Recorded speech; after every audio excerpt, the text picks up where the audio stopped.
I'm retro. Let's get it. We in the chop shop. We live in the chop shop. We talking sports talk. We live in the chop shop. We in the chop shop. I'm talking sports talk. So turn your dials up. It's live in the chop shop. We in the chop shop. We live in the chop shop. We talking sports talk. We live in the chop shop. We in the chop shop. I'm talking sports talk. So turn your dials up, it's live in the chop shop. Yeah, it's lit in the chop shop. Turn your dials up in the drop top. They ain't based to debate, but they keep it fact straight. Going 30 for 30, let's do a first take. On Facebook Live from 12 to 2. Rob Hatter and Jim Hicks going back and forth like Carter Ray, Skip Bayless, and Steven Smith. From on the court, off the court, straight to the field. Not a man that steals, but I made it steal. To the octagon where I fight to kill. We go face to face, then you write your will. I don't play tennis, but I bring the racket. I'm on the floor, I attack the basket. Put you in the casket when I'm overlapping. Never showing mercy, cause I'm always snapping. Never showing mercy when I'm in the arena. Step into the ring, he hit me as I beat him. Step into the court, I'm never backing down. Killing competition, I'm smacking down. Let me get back to the other stuff at the chop shop, cause they cutting up. It's retro, coming to you live to the chop shop. Now let's turn it up.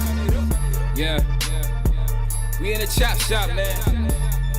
Shout out to Jim Hicks and Rob Hatter. You can catch the chop shop live from 12 to 2 on Facebook Live. Let's get it. We in the chop shop. We live in the chop shop. We talking sports talk. We live in the chop shop. We in the chop shop. I'm talking sports talk. So turn your dials up. It's live in the chop shop. We in the chop shop. We live in the chop shop. We talking sports talk. We live in the chop shop. We in the chop shop. I'm talking sports talk. So turn your dials up. It's live in the chop shop.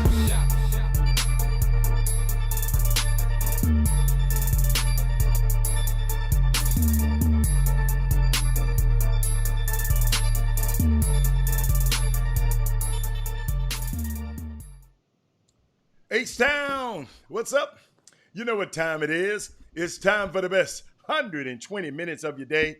The Chop Shop, the nation's #1 urban sports talk show, and also your midday sports happy hour. Yours truly, Robert Hatter, alongside Jim Hicks, coming to you live from Houston, Texas. But we're broadcasting all over the world via Facebook Live and, guess what?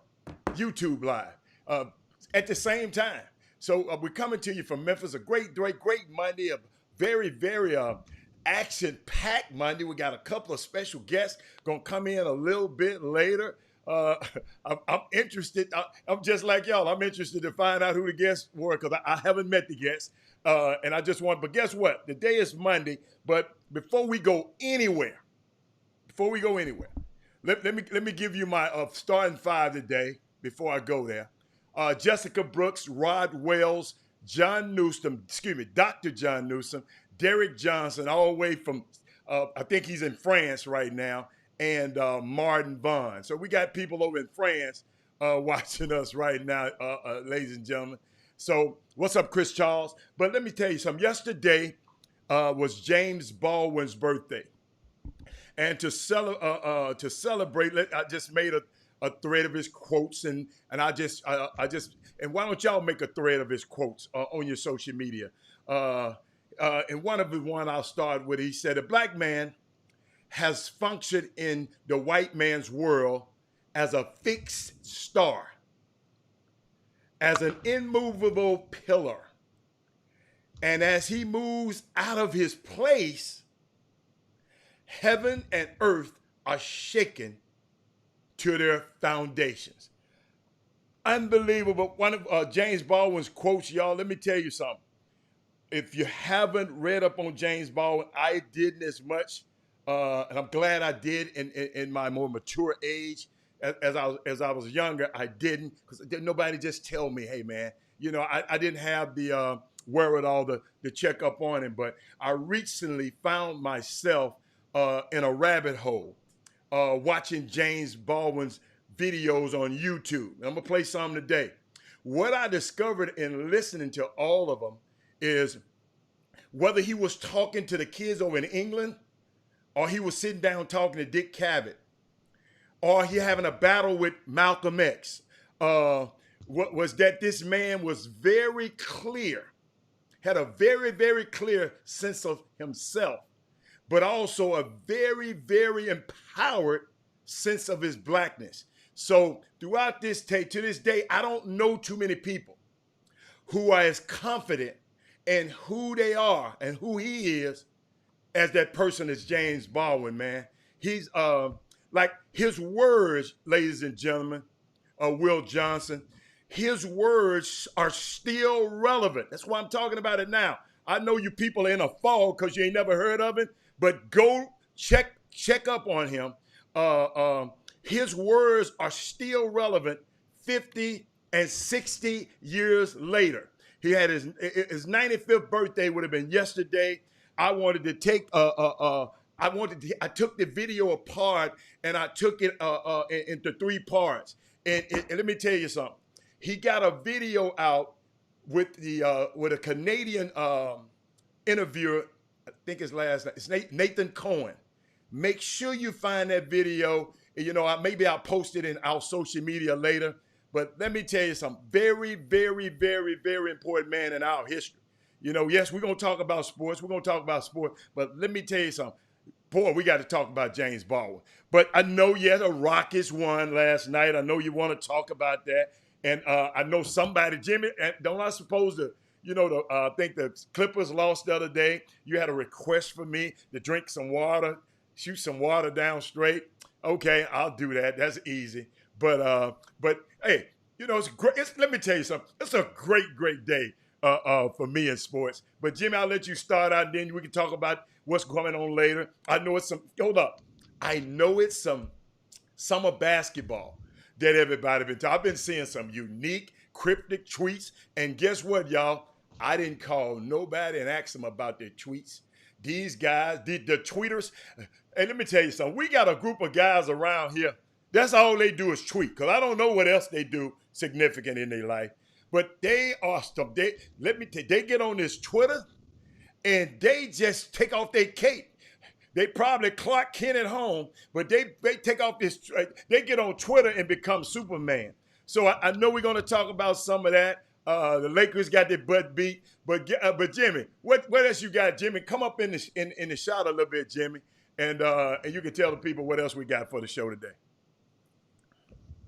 I mean, we're gonna rock and roll on this Monday, and want to give you guys an opportunity to share the show. If you're just getting on the feed, we're streaming simultaneously on YouTube, Facebook, and this is a good opportunity. We have some great topics we're gonna roll through. Next segment, we'll get it popping with the probably halfway past the hour. We'll get into the topic about that. Some stuff that was going on social media about in the grassroots in the recruiting sector. First, let's make a lap around with the professional ranks and the Houston Rockets has opened the season, of course, winning both of their games. And I see Walter Yates is saying the Rockets are going to be a problem in the playoffs. I concur. I concur. Old time. Say, sometimes a sentence can become a good sentence if you just say, I hope, or I wish, in front of it or in the back of it. The Rockets, understand, playoffs, there's series, 5-game series, 7-game series for these NBA teams. So right now, yesterday, of course, they beat the Bucks in a put up or shut up type of game, because you realize Bucks being Eastern Conference, Rockets being Western Conference, they only face each other twice a season. So, but if they had a loss, you'd have been on here running your mouth about it. So don't downplay the win. If they had a loss, you'd have been running your mouth about it. But now you can continue. The Lakers versus the Bucks. It's the Rockets versus the Bucks. The Bucks have the best record in the NBA. The Bucks are the favorite. So that was not pressure on the Rockets coming into this game to beat the Bucks. It's the pressure. Remember, the narrative was the two potential MVP, the two most recent MVPs in the NBA of the regular seasons, and their duel. That was the undercurrent coming into that game. Was let's watch these guys, and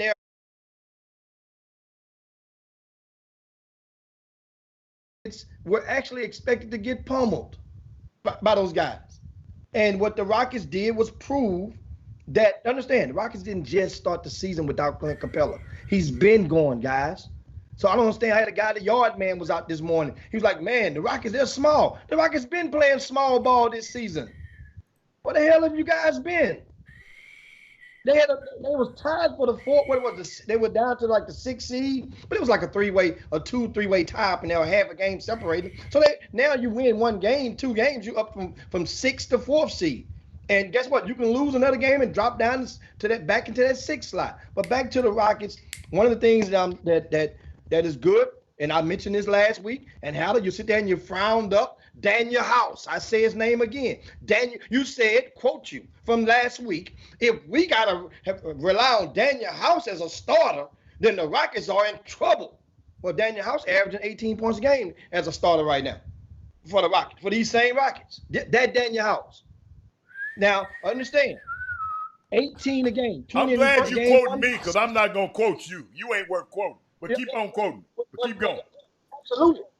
Keep going. Yeah, you quote great. I'm quotable. You are great. I'm quotable. And false predicting stuff. Keep on quoting me.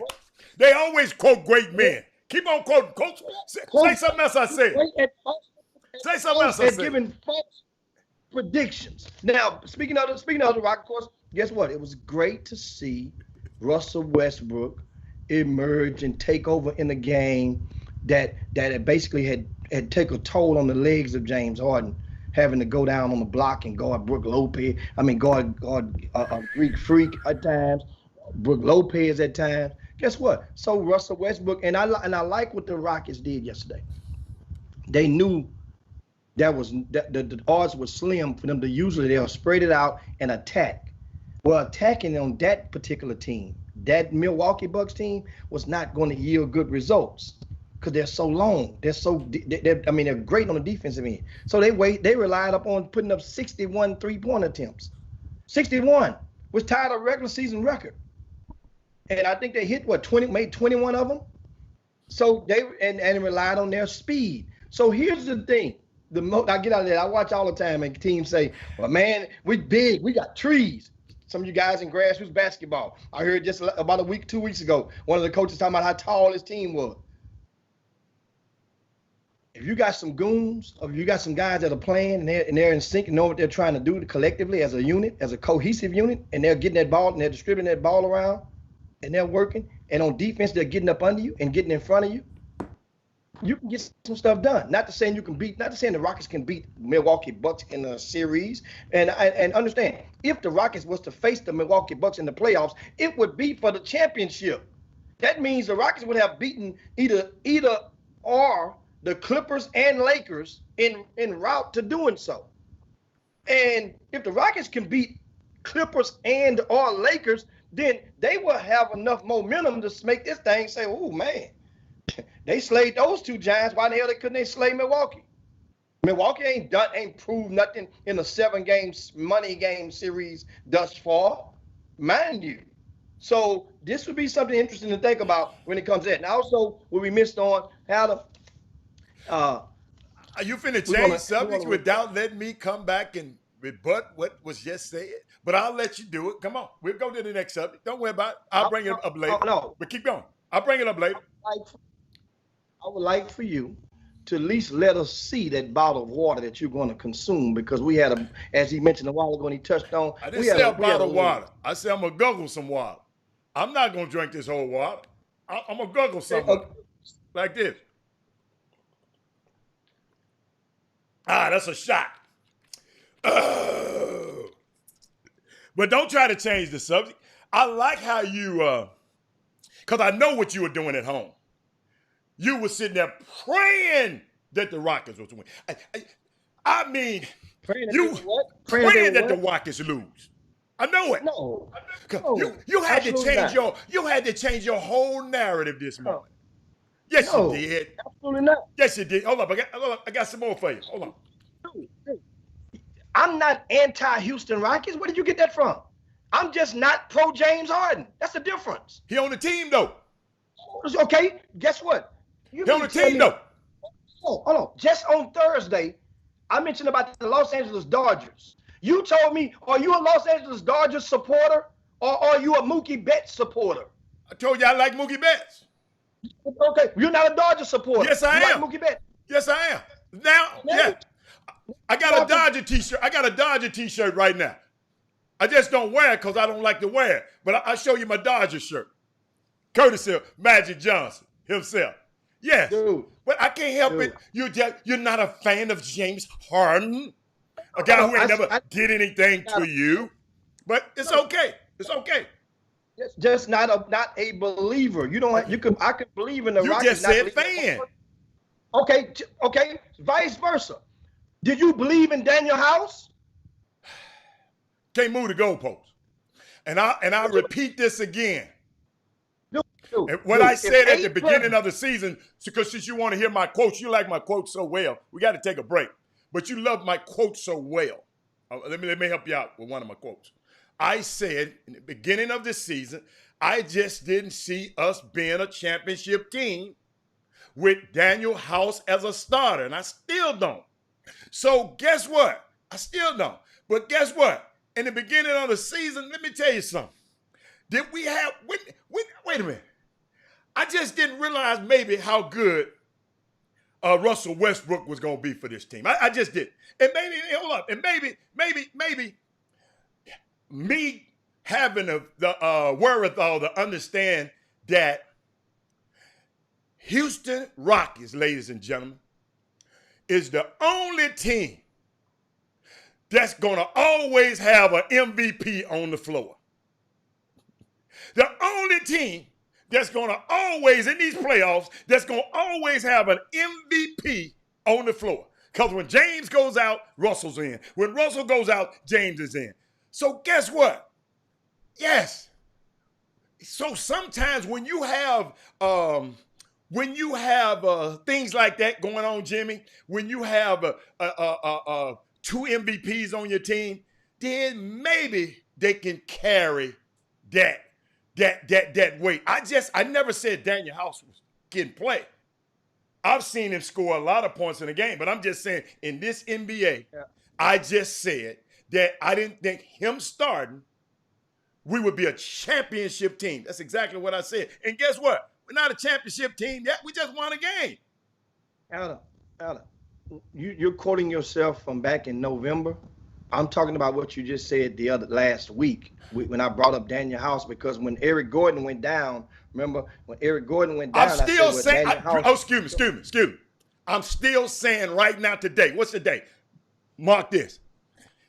They still not a championship team. I didn't say they was a championship team. I just said they won the game yesterday. Not one time have I came on this show and said they're a championship team. I just said they got two MVPs on the floor. I ain't said championship. Not one time. All right. And let's go. Let's go. Get your facts right, baby. NBA news, and also we have some college news that's very intriguing. And then, of course, we're going to engage into that conversation. But don't forget, on the back nine coming to join us, we got two young men that former stars from around Greater Houston, and now they give it back in a big way to the community. Chop Shop, be right back.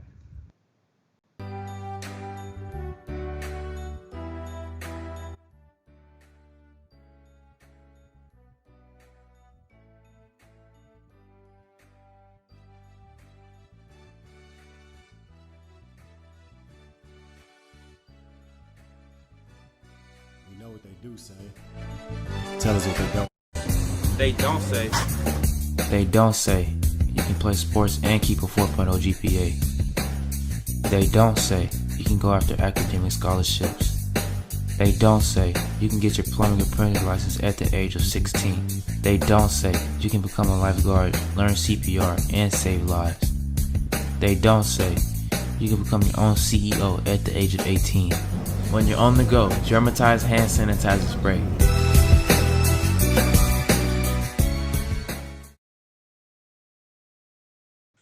Welcome back to the best 120 minutes of your day. The Chop Shop, the nation's #1 urban sports talk show, and also your midday sports happy hour. I'm trying to get, Coach, I don't see how I got you in the feed. Unbelievable. I mean, this whole thing just changed. Everything just changed. Jimmy, I'll put you in the feed. Jimmy, I'll let you talk. Well, yeah, I, I got it. And of course, guys on the West Coast, how about Washington State's coach Nick Rollo? He told his wide receiver Cassidy Woods they taped the phone call, and that's a lot of that is going on in society nowadays. And once again, they taped the phone call, whereas young man who has a sickle cell condition, which he came out with, and as that's a pre-existing condition, and based on the pandemic and the trajectory, he has opted to sit out this season, which the coach was okay with. But then the coach went and asked this young man, would he be supporting the movement of the growing number of double-digit student athletes from the Pac-12, from the Pac-10, right? I'm sorry, Pac-12, whom have decided that they will sit out, not for necessarily for for pandemic reasons, concerns, but under the name, image, likeness concern, as well as a list of things that they mentioned that they want to take a stance against, including some social injustice and some racial sentiments. So the coach basically says, if you're going to join this movement, then you know, and that ain't good. And I'll read you the part of the transcript from the phone conversation. The coach says that's going to be an issue if you align with them as far as future stuff, right? The COVID stuff is one thing, but joining this group is going to be different. If you say I'm opting out because of COVID and health and safety, I'm good. But this group is going to change how things go in the future for everybody, at least at our school, which is Washington State.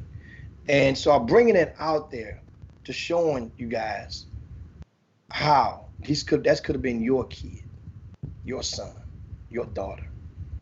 And now this coach is trying to plant a narrative with this young man and basically dissuade him from following something that he believes in. And once again, this means this could be one of the questions that you could ask some of these college coaches now.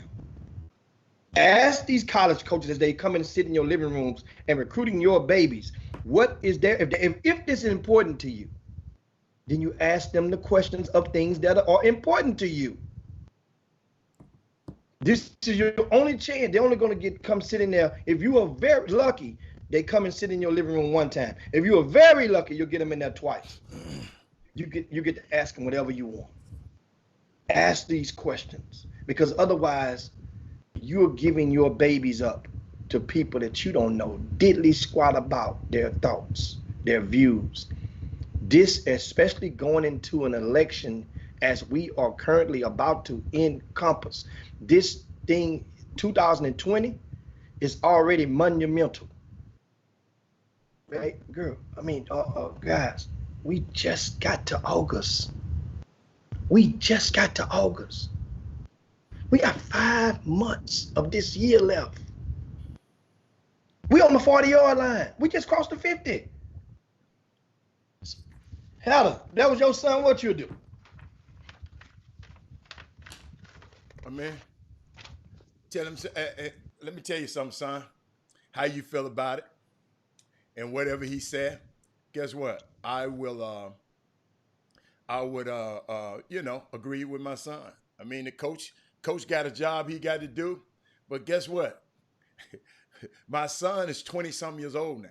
Okay, when he go off to college, I don't know what year it is, but when he go out to college, I'm gonna put it like this: when my son went out to college, it's certain things that I couldn't do. I couldn't request his records if he got hurt, if he got nut. He was really. I had to get his permission to do certain things.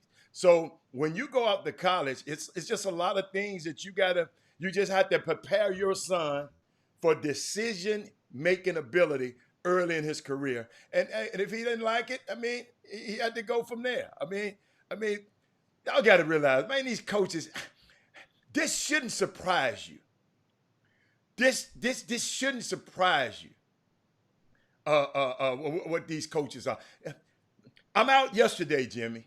Over the last few weeks, I'm out on the water trying to get my license to be a captain, in case I want to buy a yacht. So I'm out on the water, and every week I'm sitting here, Folk McDaniel. I mean, every time I pass, I haven't been a Sunday, I haven't been a Saturday that I don't pass some people out here with their Trump sign on their boats, flags high, the Confederate flags, all kind of flags flying on their boats, and with Trump shirts on, which Trump said. Let me tell y'all something. It's a climate. I did not want to play it on the show, but let me show you what this kind of rhetoric and this kind of stuff is breeding. And it's probably already that's being, hold up. Remember I told you the revolution is being televised? This racism is being televised now. If you go to the Chop Shop's Twitter page, it was a video of this man he's just going crazy in a restaurant, and the young lady just tried to say, hey man, there's some kids in here. He said, F them kids. F it. Then the lady came up and he slapped all of them men out there. He slapped the lady. Go, when you have time, just go over there and look at it. Jimmy, let me tell you something. It's a lot of people are supporting this rhetoric. And that's why I told you a long time ago, if you always hear me, I said, I am not mad at Donald Trump no more. I ain't. I'm more worried about his supporters, the ones we don't know about, the ones that are supervisors at your school, the one that might be teaching your school, the one that might be coaching your son, the one that might be, that might be on the police force. Those are the people. So I am not surprised that a coach will sit up and do that to a kid. I'm just not surprised. Just not surprised. What else you got? Speaking of being not surprised, how about this, guys? Over the weekend, it was another thing that hit social media was the Navy had the training video. Got it. Whereas there was a guy wearing a Colin Kaepernick replica jersey. Go, here comes Raven. Raven is the museum mascot. All right, Josh, he's going to probably get another dog. Here we go. You keep talking, Jim. We can talk. And as you guys see that, and during this video, he's basically mimicking, somebody's shouts on your belly, and he's like, "Oh man, I will stand." And he rolls over. I mean, and the crowd is laughing. So it's, and you notice in the far background, you see some minors. So those young people are watching that memorable enactment, and this is how things are planted. Seeds are planted in the minds. And they're thinking that's okay. So now they're in perception of a Colin Kaepernick. It can be ignited or fueled or even modified, enhanced from that moment. And, so now the Navy sends a statement out, and the Navy says, we weren't aware of this until recently. This stuff took place in 2019. At a fundraiser, right? At the Navy SEALs Museum in Florida. It went on social media the same way then. It was on social media a year ago. They knew about it. They ignored it. People had made the conscious choice to not pay attention to things that they are paying attention to right now. But in doing so, even right now, they're still lying. Still lying in the process of justifying why they're paying attention now. And so I wanted to make sure I bring that up to you. This is the U.S. Navy, guys. Man. It's unbelievable. I mean, it's just, it's hard to even talk about. It just said, man, come on, man. You know, I got another one I'm going to post a little later. This lady, these guys just out just mowing it. I mean, not mowing a lot. They're landscapers. And this lady just talked to them so bad. I don't know the reason, but she just talked to them so bad constantly. Y'all got to find it. An older lady. And I'm just trying to figure out why are you so mad? Why? I mean, now that's the subject, you know, because you love to go, you tell everybody, go talk to your, that's a great one. Just ask them when you talk to your white friends, why are some of these people are just so mad? I mean, mad about everything. It's just, you got to call a person a female dog 1,000 times on video, and you know you've been, and then say, okay, you're NB. You up, and just kept on saying it over and over and over and over and over on a video and know she was being videoed. I would like to know why she's so mad. And that's the key thing, man. And I don't understand it. I just hate, and he called it fear. Anthony Weston, and you call it fear. Fear of what? Fear of what? You got all the power. I mean, somebody just, let me tell you something. I mean, somebody told me, he was talking about it the other day. And James Baldwin. And he just said it, man. Let me tell y'all something. Freedom and equality, listen to me. They're not gonna give it to you. You gotta take it. People in power is not gonna cede to you. You gotta take it. They're not gonna give up this power, man. You know, and then you got this clown up in the White House talking about, well, if I lose, I might not leave. In a democracy where they've had every other president before him, they had it's a uniform of transfer of power from one realm to the next. Obama gave it to him. Bush gave it to Obama. And we got, y'all, hey, let me tell you something. We are around here on social media talking negative about a high school coach or another coach and another coach and another coach, and we losing focus. Yes, let's enjoy sports, but we losing focus on something that's happened right before our eyes because we so busy looking at each other and fighting each other. We should be back to back instead of face to face, always face to face confrontation. If we're back to back, that means I'm watching everything go that way and you watching everything this way. So we can fight off this stuff. But we so busy fighting face to face that guess what? We can't see behind our backs.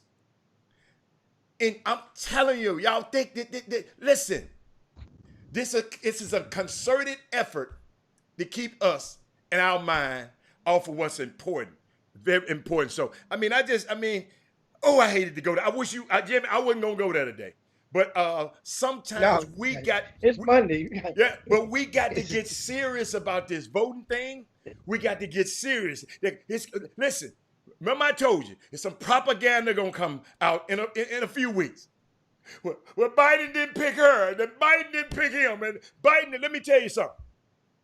I'm gonna tell y'all something. Me, Robert Half. I'd rather have a black woman on the Supreme Court than a black woman as the vice president. The vice president don't do that. I'd rather have a black woman on the Supreme Court. Go look up the Supreme Court and understand how important it is. That's where I would like to have a black woman. But we'll talk about that another day. But I've been hearing this argument in my circles. Not worried about no vice president. I'm worried about the Supreme Court. Notice that I've been consistent for the last 2 years. That man has appointed 25% of our judges. That administrative right there, 25% of our judges. If you have another term, he gonna, guess what?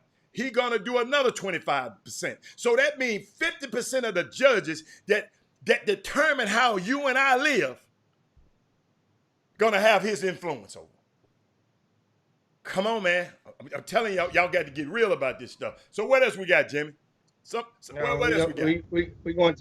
We're going into the break. We almost at the break. We got about 30 seconds, and in 30 seconds, want to remind you of throw you some quick tidbits in there. LSU has announced they're going to go to a cashless snack bar and merchandise sales during their home games. Remember, SEC announced a 10-game football season, so no cash at the snack bar. Expect for other programs to follow suit on that endeavor. Also, I mentioned the Pac-12 football situation. Touched on that earlier. Where that Pac-12 situation, that thing is gaining momentum, and how to guess. You remember, we had the guy who spearheaded. Humogi, right? What his name? What his name? How you pronounce his name? Ramogi. Huma. Yeah. Yeah. Oh, Ramogi Huma, the guy who spearheaded that movement. He came on the Chop Shop earlier this year and warned and forewarned everybody. This was right after the governor had, had announced that California is going to do the name, image, likeness for their collegiate student athletes, regardless of what the NCAA does. They're going to move. They were the first. And Ramogi came on the Chop Shop, and now he has exceeded all expectation because got it is 400 kids. Jim, you got to tell them, Jimmy. We got 400 student athletes has came up with this. We might have. We're gonna take a break, but they came up with this. They got a lot of demands, Jimmy, and I don't know how many demands. I love them. What I love about them, they aimed high. We go to a break. We got to take the break. Let's go to a quick break. Take a quick break. We'll come back. Tap on that and that conversation you guys been waiting on. You guys hang tight. Chop Shop.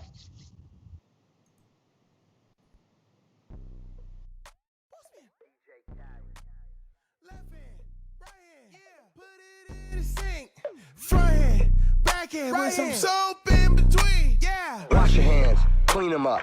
Wash your hands, clean them up. Wash your hands, clean them up.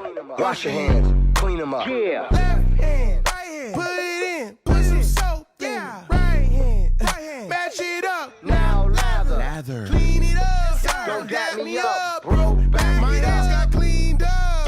Back it up. Yeah, don't dab me up. Yeah. Limited daps. Limited. Baby, step back. I don't want that. Limited daps. 6 feet. Baby, step back. I don't want that. We the cleanest. I got another commercial for us, Jimmy. We ain't coming back this soon. I got something I want people to hear. A boy in Birmingham is in great trouble in Birmingham. He has, in a way, one advantage, though. It's very clear in Birmingham that he can't go anywhere.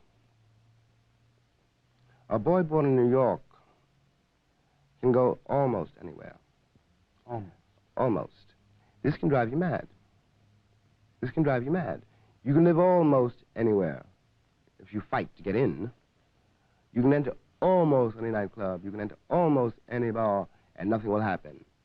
But this almost means that there is a bar, there is a hotel, there is a doorman, there is an elevator boy, there is somebody every day. There is that one place you cannot go.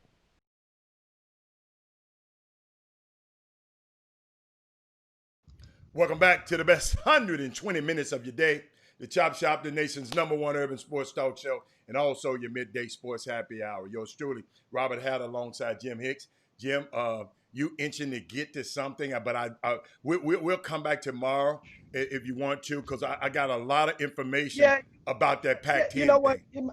It might be more suited tomorrow, because tomorrow's guest on the Chop Shop is a college coach, a very popular college basketball coach, who's Uric Malley from Texas Tech is going to join us on tomorrow. So that way now we'll be able to talk and with more knowledge about the Pac-12, even though it's a different conference, but he's that totally relates to his profession, well, in NCAA athletics. Well, so let's go and get. I know you guys been itching for this convo, Hatter, and I know this thing here. Let me get myself together and get in gear. First of all, I want to give you guys an announcement that, according to Doug Jones, broke some news on RCS Sports this morning. RCS Sports is our website, guys, that a lot of people I didn't know till over the weekend. A lot of people that's watched the Chop Shop really had no idea about what RCS Sports is. And I really took you guys for granted. And RCS Sports basically has covered the greater Houston area high school basketball scene year round. And so pretty much we update that site about 5 days a week with intel in what's called the VIP news section. Every parent that's watching right now that lives, resides, dwells in that greater Houston area, I strongly encourage you to subscribe to go to that page, to that VIP news. And it's only $2.50 a month. And which is nothing compared to, what's out there. And it's just a lot of info, a lot of intel. So anyway, today Doug Jones broke the news that another one of our top rated players leaving Houston, going out of state to play his high school season. This time, this young man name is Damari Williams. Damari Williams is going to a prep school in Arizona. He recently picked up an offer from Arizona State. And from what I'm told, unconfirmed, I would talk to the staff probably today just to confirm it, which they probably, and understand, most of the time, most staffs won't lie to me. They'll lie to you. You'll lie to them, but they won't lie to me. But I'm going to call and get to the bottom. I'm hearing that somebody from the staff basically led them to believe, or leading them to believe, that if the kid doesn't transfer out that way where they can keep their eye on him, then they're going to move on with their offer. And I find that hard to believe and troubling. And this is just some of the things that goes on in the underbelly of recruiting. So now, speaking of the underbelly of recruiting, guys, there was a conversation that every now and then, you guys know, on weekends, because we have so many days off the Chop Shop from you guys, I get old wild hair and I throw some stuff out there on social media, or some things may come to my attention and I relay it out there every so often. And one of the things was, it came to my attention because we talked about this last year, Heather, on the show, one of these very topics, that is parents paying for tweets. And during that time, I went the extra mile because I did not believe it at that time. And I went the extra mile and we asked people, we had people on the Chop, we asked, hey man, do you do this? Everybody that we asked said no. They don't do that. So then eventually, just like that US Navy video, this stuff then came back and rearing its ugly head again. Parents now are having the courage to break their silence, to let it be known that they have actually paid for tweets and for ranks. Did they get their value? Did they get their value? Did you ask them? That's probably. Did you get your value? That would probably be an individual to individual, you know what I'm saying? Yes. Or response. So because it's like the lawyer. One lawyer may get acquitted. One lawyer might get you a life sentence. So that would probably be that's the question, or one of the magic questions. Did you get your value? Go on, finish it, Jimmy. I shouldn't have interrupted. My bad. Go on, because I got a lot of more questions about this, but keep going. And so now, here's the thing. A lot of parents have been under the notion that is part of the normal, that's what everybody does.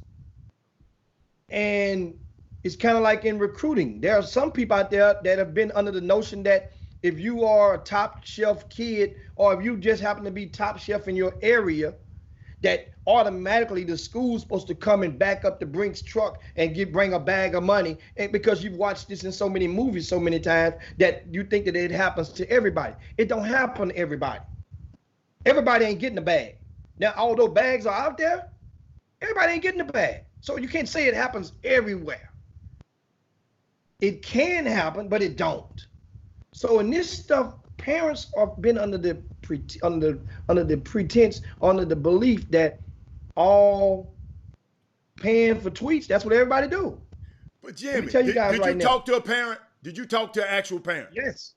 And you asked her, and asked him or her, what were you paying for? If the guy tweeted, listen, if the guy actually tweeted it for her or him, then she got what she wanted.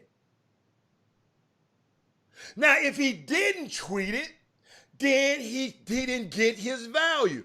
So all day, if the parent, see, I wish you had to send them to me. I'm good. See, y'all listen to me. I don't know nothing about this conversation. This is a conversation. I'm just hearing about this morning. I'm just common sense man. I'm sitting here saying, hold on. You're paying for tweets, and you got the tweet. You paid for a service. You got the service. What the hell the parent worry about now? Well, here's the twofold. That's the magic question to the parent. Here's the thing. And number one, if you are, first of all, let me explain this and give you a disclaimer for some people that don't know.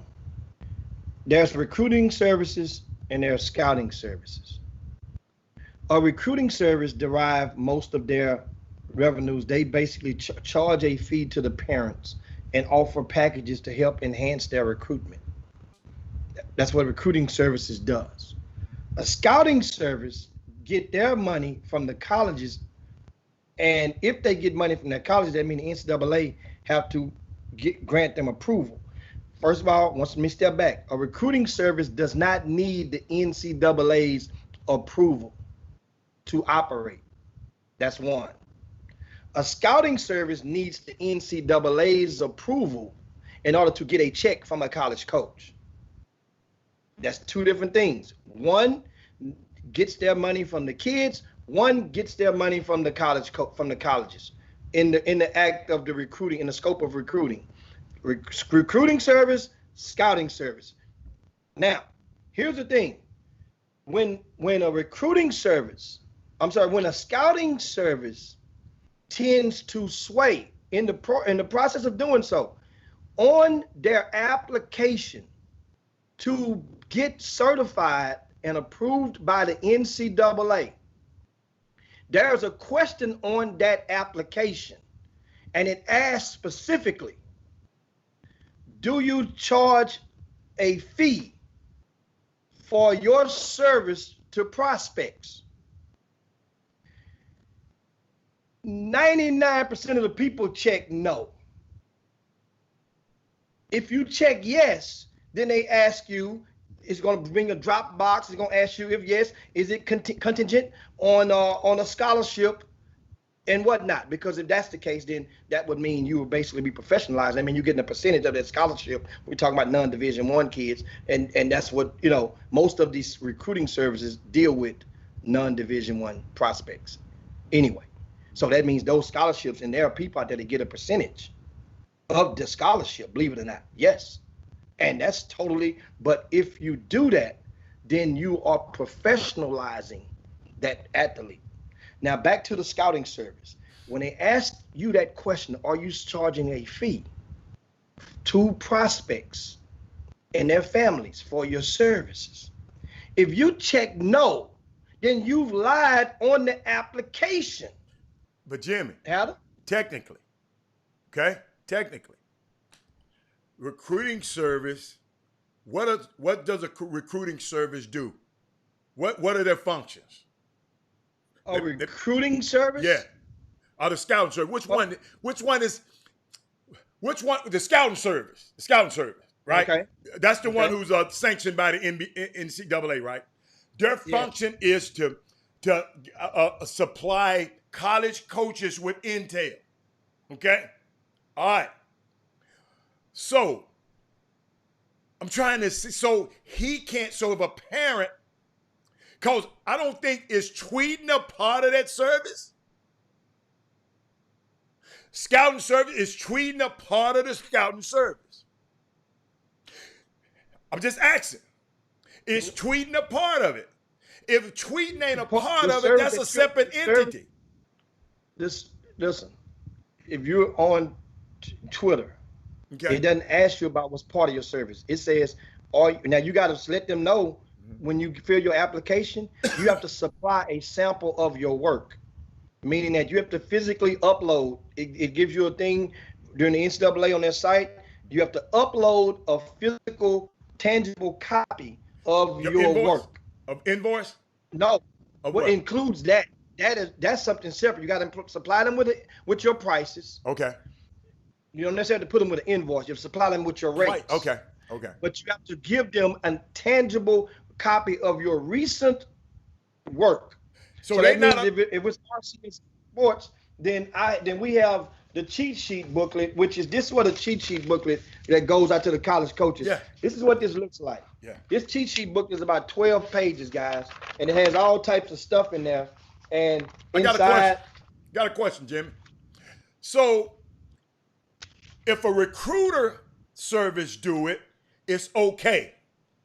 If a scouting service do it, it's not okay. And I'm going to tell you why. That's absolutely right. It's not okay. Let me tell you why. Because it presents a conflict of interest. Because if you're taking funds, right, from the prospect and their families, right, then that means you have to promote that player. And you're supposed to be objective. Okay. Gotcha. That's what I was trying to hear. If you're taking a fee, that means you have an obligation now to fulfill your duties. That's what I was trying to hear. And while fulfilling your duties, coaches are watching you or following you, and they're thinking that little Johnny is really doing something. And then what's happening now, a lot of people watching the live streams, Alden, and it's not adding up to what a lot of people have been tweeting out. Give me an example, because let me tell you something. These people, y'all kill me, not you, but some of y'all, they kill me with these cryptic tweets. Hey, I know y'all watching, because you don't want people to know you're watching, but when you have these cryptic ass tweets, man, just say what you're saying and say, because guys like me I'm not a Twitterologist. I'm not a guy because whatever I say on Twitter, it's not cryptic. I'm going to just say, what? This is what Robert Hatter says. I'm not going to, so it's a shame when somebody do this and that. No, I'm going to say it, right? So we got a guys they be out there. And I said, I know something happened. I saw 1 million tweets about it this morning. But guess what? I still don't know what the hell happened. What I really want to know, what happened? What if a mama came to me and said, look here, hey, Rob, this dude on a recruiting service, and it happened to me. Well, baby, he allowed to do that as a recruiter. He allowed to tweet. But you just said something, Jimmy. But he allowed to, but his credibility is shot because what? If I pay you more, you'll talk about my son more. Because let's say the going rate is $100. But I said, man, forget the 100. That was them regular people, man. I'm finna give you 500. I want my son talked about all the time. So this ain't no way in the world this boy can be objective. So my advice is, and whoever these guys are, Jimmy, I got a question. Do you think one of these guys who doing this, you think he watching this show today? I mean, it's very well possible because you don't know. It's so widespread, and I'm going to read some of the comments. And the thing is, the purpose on the chop shop, and as we said before, is not necessarily. First of all, if you're doing something and you're saying that you don't do it, That's the equivalent to that straight man who's saying I ain't gay, but you really on the down, what they used to call a down low. That means you're doing it, but you're advertising by daylight. You won't do it like that. You don't rock like that. And understand. So therefore, what we have is some deceptive practices in doing so. And what made me want to speak out about it, because it eventually touched over and it touched my business. Because first of all, I want to find out, which I'm investigating downward, if anybody that worked with RCS Sports conspired in those type of efforts. Because if that's the case, I'm gonna expose their ass as well. Because you have the opportunity to come to me, hey man, I'm gonna come clean. Hey man, I did this one time. Because I always ask Doug Jones, Doug, you getting some bread for them rankings? No, man, ain't no, you crazy. I wouldn't do that. I always ask. And he probably wonder why I keep asking so much. Because I know that it's being offered. And so therefore, in that way, I'm making an effort to keep my house in compliance. Now, meanwhile, let me add something very important to this conversation. I received a phone call this morning from the NCAA. Let me say that again. So, you can pause right now so you can understand. You can hear what I just said. I received a phone call this morning from the NCAA about this topic that's been trending on social media. And so the NCAA says they acknowledged that it is unethical now for the scouting service to engage in selling tweets because of the conflict of interest. The NCAA said they will be meeting on this and will insert measures in place for the upcoming year to prevent this from happening, to protect the people. Because this is what it does. If a parent don't know, every parent, not every parent, but a lot of parents are going to try to do what they can to get an advantage for their kid. I mean, we just saw the scandal, the academic scandal that took place just a year or two ago, with the parents paying all of that money that you guys never thought was tossing hands, and it involved at least 2 individuals who live in Houston. Remember that? The case is still, I mean, think about it. All of the money you saw trading there over some SAT scores. So just imagine if they're giving it out like that, just think what they would be willing to do for a tweet. And so what's the range? So you ask, once again, the NCAA, they acknowledged that there's a problem. They did not know it's this bad. There's a lot of people don't realize problems are that bad, or that the people are doing things until it becomes their attention. So social media alerts the NCAA. Yes, they follow me on Twitter. They might, I don't know if they follow you or the next person, but yeah, they follow me. Yes, they see yes, they watch the Chop Shop. I guarantee you they're watching the Chop Shop right now. Understand? Why wouldn't they? So now back to this stuff, this situation. So here's the thing, what's going on. So like to get understanding. Paying for tweets. We did not know. I thought it was an isolated thing just for that one parent that has, the fluent, wealthy family that, all right, we're going to chuck it out there. That's what we do. I took over the weekend, from the numbers that I got back on just asking different people, what do you guess? What percentage of parents do you guess? The numbers are close to around about 40% right now. About 40%. Some people said around the 30. Some people said as high as 50. So I'm going with the 40, the mean of parents out there in Greater Houston that have been willing to pay for some type of service. And here's what they range from: fake offers, selling slots to camp. Hold on. You said parents are willing to pay for a fake offer. Is that what you said? Yes. The willing now, hear me now. Yeah, so the parents know it's a fake offer. That come from the parent Hold side. And the parent knows it's a fake offer. Many do. That's why, And Jimmy, that's why I said willing. The key word was willing. That means many do. I say some parents are willing to pay for fake offers. Okay. That means not all parents. It's either or. I'm giving you a list about 5 things. Okay. Buying their way into a camp. There are a lot of parents, Cali, that don't know that they can buy their way into a camp. Some camps you can't buy your way into. Fake tweets, as we mentioned earlier. Manipulated video / padded stats. That means we've seen that happen on isolated intervals, and of course, fake rankings. The paying. I mean, the rank that isn't that's done in exchange for a little change. Let me tell you one thing. Add something that the NCAA guy told me this morning that I didn't know. He says they are aware that in football, this is how this goes, and they're working to combat that with legislation right now. But it's going to be hard because the name, image, likeness it may dissolve some of this stuff.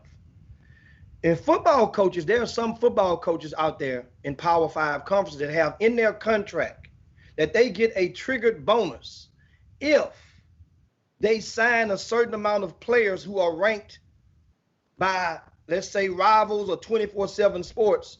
And those are 2 of these services that the NCAA mentioned today.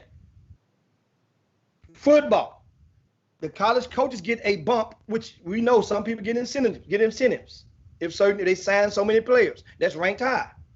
Well, I didn't know the NCAA informed me that those players, those services have been rumored to receive kickbacks.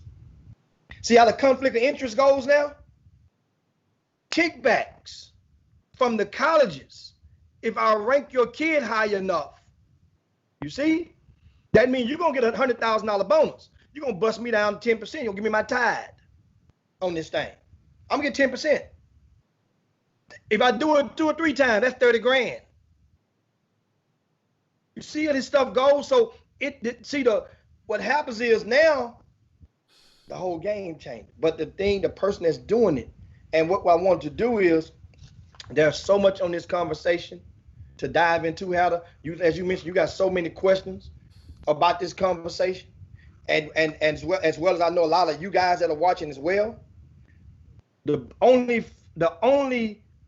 fair thing to do is to ask you guys to make sure you have enough energy to go and collectively reach out and bring somebody else to the table, and we can continue and dive all the way into this conversation on tomorrow, because we have our guests to come and get in shortly in about 5 minutes. And Jimmy, I want to add something too. If somebody on the feed, if you can go and sign back in on your anonymous feed or whatever, has that happened to a friend of yours? Jimmy, I'm serious. I was a parent. Well, still I am a parent, but I had a kid that grew up in this thing. And I'm going to tell you, I can't believe this shit. I can't believe this stuff you're telling me right now. Listen to me. I can't believe this mess. That's all it is that you telling me right now. But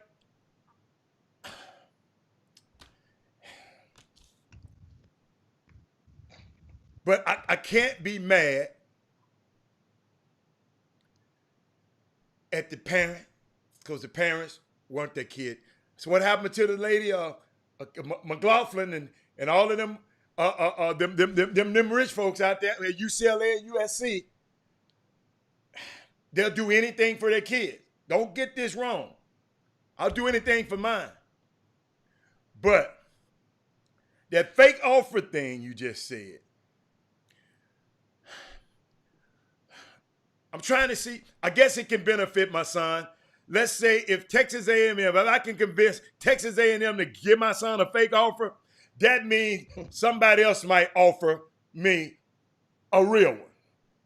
Is that why they do it, Jimmy? You got to help me now, because I got a question for you in a minute. Y'all got to help me. I'm just trying to figure out. Then you said buy your way in a camp. So when you buy your way, what camps? What camps is worth buying yourself into? Because the camps that I found out, that the camps that you have to be invited to, those are the best camps anyway. To me, the ones you got to be invited to and invited to you on that invite list, but I guess it's a way to buy yourself into those also. You open my eyes to a lot of stuff. Let me look. Fake tweets, I still don't understand that one. I wish somebody would copy and paste a fake tweet that happened this weekend, because everybody's up in arms talking about somebody was shooting fake tweets out this weekend. Just send me the tweet. You don't want send it to the Chop Shop HTX Gmail. If you don't want to call the guy out, just send me the tweet. Then you said padding stats. Jimmy sent me some video. Jimmy sent me some text one time about somebody padding somebody's rebound stats. And he said, Robert, it's just so odd. They always round it off to a one number. It was always at 10. It's always rounded to 10 all the time. If you have 4, it's 10. If you have 5, it's 10. If you have anything close to 10, it's 10. So I said, okay. Then the fake rankings. Marlon Lowe. First of all, I want to know how many people rank it, because I guess I hope we talking about Houston, because the people in Dallas don't rank. So we got to be talking about Houston. My thing is, how many people rank? And it ain't that many people who rank that I know of. So, and I know the guest about to come on, but Jimmy, before the guest come on, I want to ask the prices being charged. And we're going to bring our guests. I don't see the other guests hadn't came into the green room. One of them in there. I'm going to wait on the other one. We're pushing our guests down to half past the hour. Okay. So this conversation is extended a little while. And mind you guys, we will continue this conversation on Tuesday. It's too much to leave hanging, and no way to compress all of this stuff and all these questions that you guys have. And I have so many parents that have sent me messages and screenshots and stuff. And my vow is to this, that I'm not mentioning no names, because that's not the issue right now. The issue is to let people know, as you're saying, a lot of parents are going to do what they need to do, Jimmy, for their kids. I just want to see what the tweet looked like. That's all. You don't have to put I just want to see what a cheat tweet. I'm calling them a cheat tweet. What a cheat tweet look like. Instead of cheat sheet, what does a cheat tweet look like? I just want to see what it looked like, y'all. I just ain't. And somebody was probably going to send that. And so now you asked about the rates. Yeah. Here's what then came about, and here's what I'm going to give you the psychology of this stuff. And now it helps me over the past couple of days. It helps me with a theory as to why a city like Houston, when the people say it's bad, and it can be so much venom, or it could be so much so much animosity amongst people in the grassroots sector. And let me tell you, the rates that I heard coming directly from parents. And one parent said that they paid $1,500 to get ranked and tweeted, and their son got ranked number 50.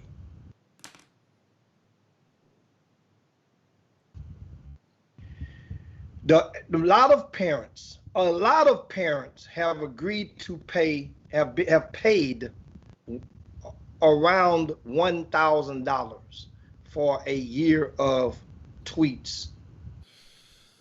That's a tweet social media package. $1,000. So here's the psychology of this.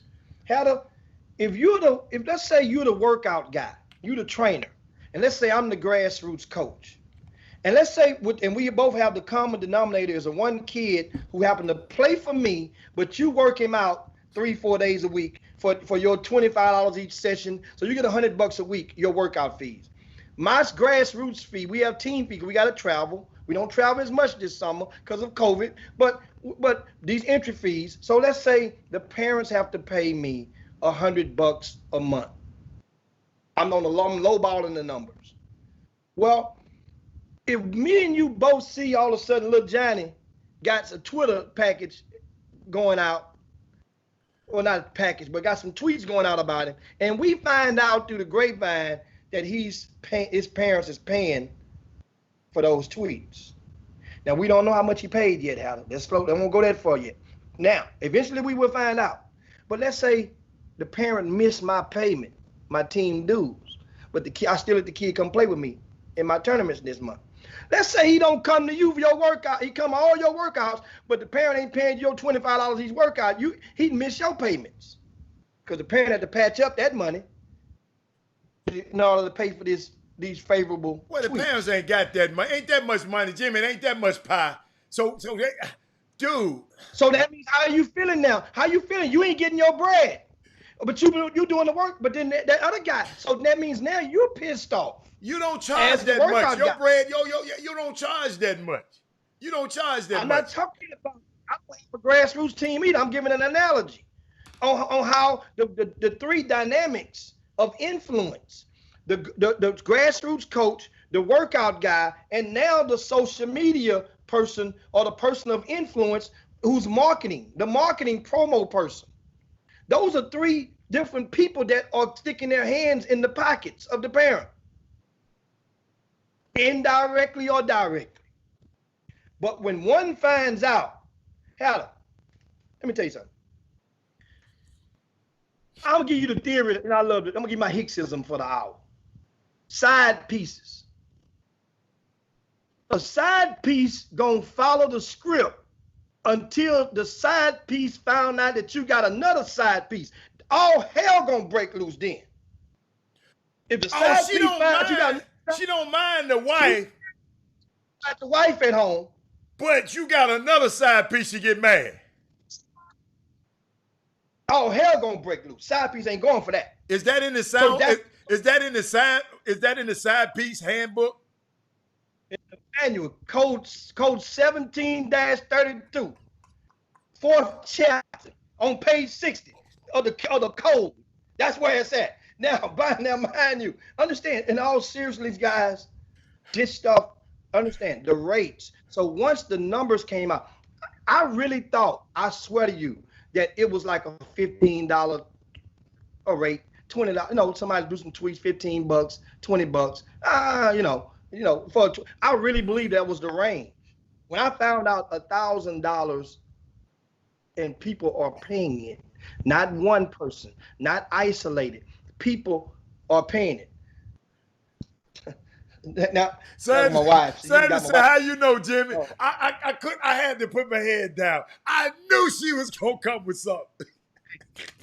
We're gonna talk about that on the show, but you know doggone well I talk to many people out there, yeah. And they gonna you good, you Jimmy, good. Chris, now Chris gonna go and see the wife on the screen. How you know about the book, Chris? Okay, Chris. Hey, now, man. But seriously, I mean, this being on the streets, you know that type. Come of on, stuff. man. Yeah, we know. Back to the stuff. The range of the rates is what makes people say, "Whoa," and also combine that with the conflict of interest, because now it makes people believe that everything else can be bought within your organization. And here's what I say it touched me, is that Howard, I had got a message and talked to another parent over the weekend. Well, yesterday, this parent right here, that tweeted out that a parent secondhand smoke, that another parent had told her, confessed, that they paid $500 to get their kid in Rock on Wood. So I called, said, wait a minute, because now I'm nervous. I'm like, man, you mean tell me Doug done sold a spot? And I say, no, I'm not saying that. I say, so what? So to explain to me, bottom line, I will get to the and fast forward through it. Bottom line is, at Rock on Wood, which only charged like $20 to get to play in that, something like that. Well, If the uptick, if somebody getting a player in for $500, that obviously meant the player that wasn't invited. And somebody used their stroke, which people do it a lot of times in camps. That's why you say in certain camps, you don't now, it opens up a whole lid of you don't know when or how it's coming. For example, if you called me, and that's been a couple of times, that you called me about the June bug to get in Rucker on Wood, right? Yeah. Sight unseen. Tell him to come on up there. I should have charged him. Shit, I'm around here doing all this for free. I'm about to ask you, did you Man, make sure I'm doing it? Man, I knew he couldn't play dead, but I just wanted him to come in there. I mean, no. See, guys, so that means it's just that easy because so many people have relationships and going to do people a favor, even if the camp is full. I think of Ruck on Wood like booking a plane. That plane may be oversold, but there's gonna be some people that ain't gonna show up. It's a 6 o'clock in the morning flight, which is the highest probability of no shows on the airport. So therefore, I say, how to tell him, come on. It's gonna be a spot that's gonna open. Somebody's not gonna show up. Tell him to see Doug when he get there or whoever. So now, how am I to know that this kid parent was willing to give? Or somebody basically approached the parent and say, I can get him in, but this is what's gonna cost you. So now that parent may or may not believe or suspect that I'm in on the conspiracy. Oh yeah. That's where I get, so now you see why my thermostat is turning red on this topic. Because then it can, if they say, well, hell, if he does it, and everybody loves the way he doing it, why ain't he? Who's not to say he's doing it either? So Jimmy, we got to bring our guests in shortly, right? Get Andrew on the phone, Kevin. Get Andrew. Come right back with the guests. And Okay. Cue up a spot, and we come right back with our guests. We promise you guys, we will get deeper into this topic because not only are we, the purpose is to bring it up, but we're going to supply and exchange solutions on how to move forward. Yeah. And the whole conversation that's valid enough if you don't have solutions in place, at least some. And we will supply those on tomorrow. So make sure the Chop Shop, we're coming back on this topic. It's too much stuff. I didn't even ask. I got about 20 questions that people asked me. They really want to. All right, Chop, we'll be back in a minute.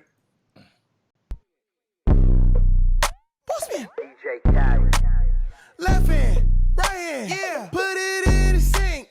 Front hand, back hand. Right with some soap in between. Yeah. Wash your hands, clean them up. Wash your hands, clean them up. Wash your hands, clean them up. Wash your hands, clean them up. Yeah. Left hand, right hand. Put it in. Put some soap in. Right hand, match it up. Now lather. Clean it up. Don't dap me up, bro. Back it up. Got cleaned up. Back it up. Yeah, don't dab me up. Yeah. Limited daps. Limited. Baby, step back. I don't want that. Limited daps. 6 feet. Baby, step back. I don't want that. We the cleanest.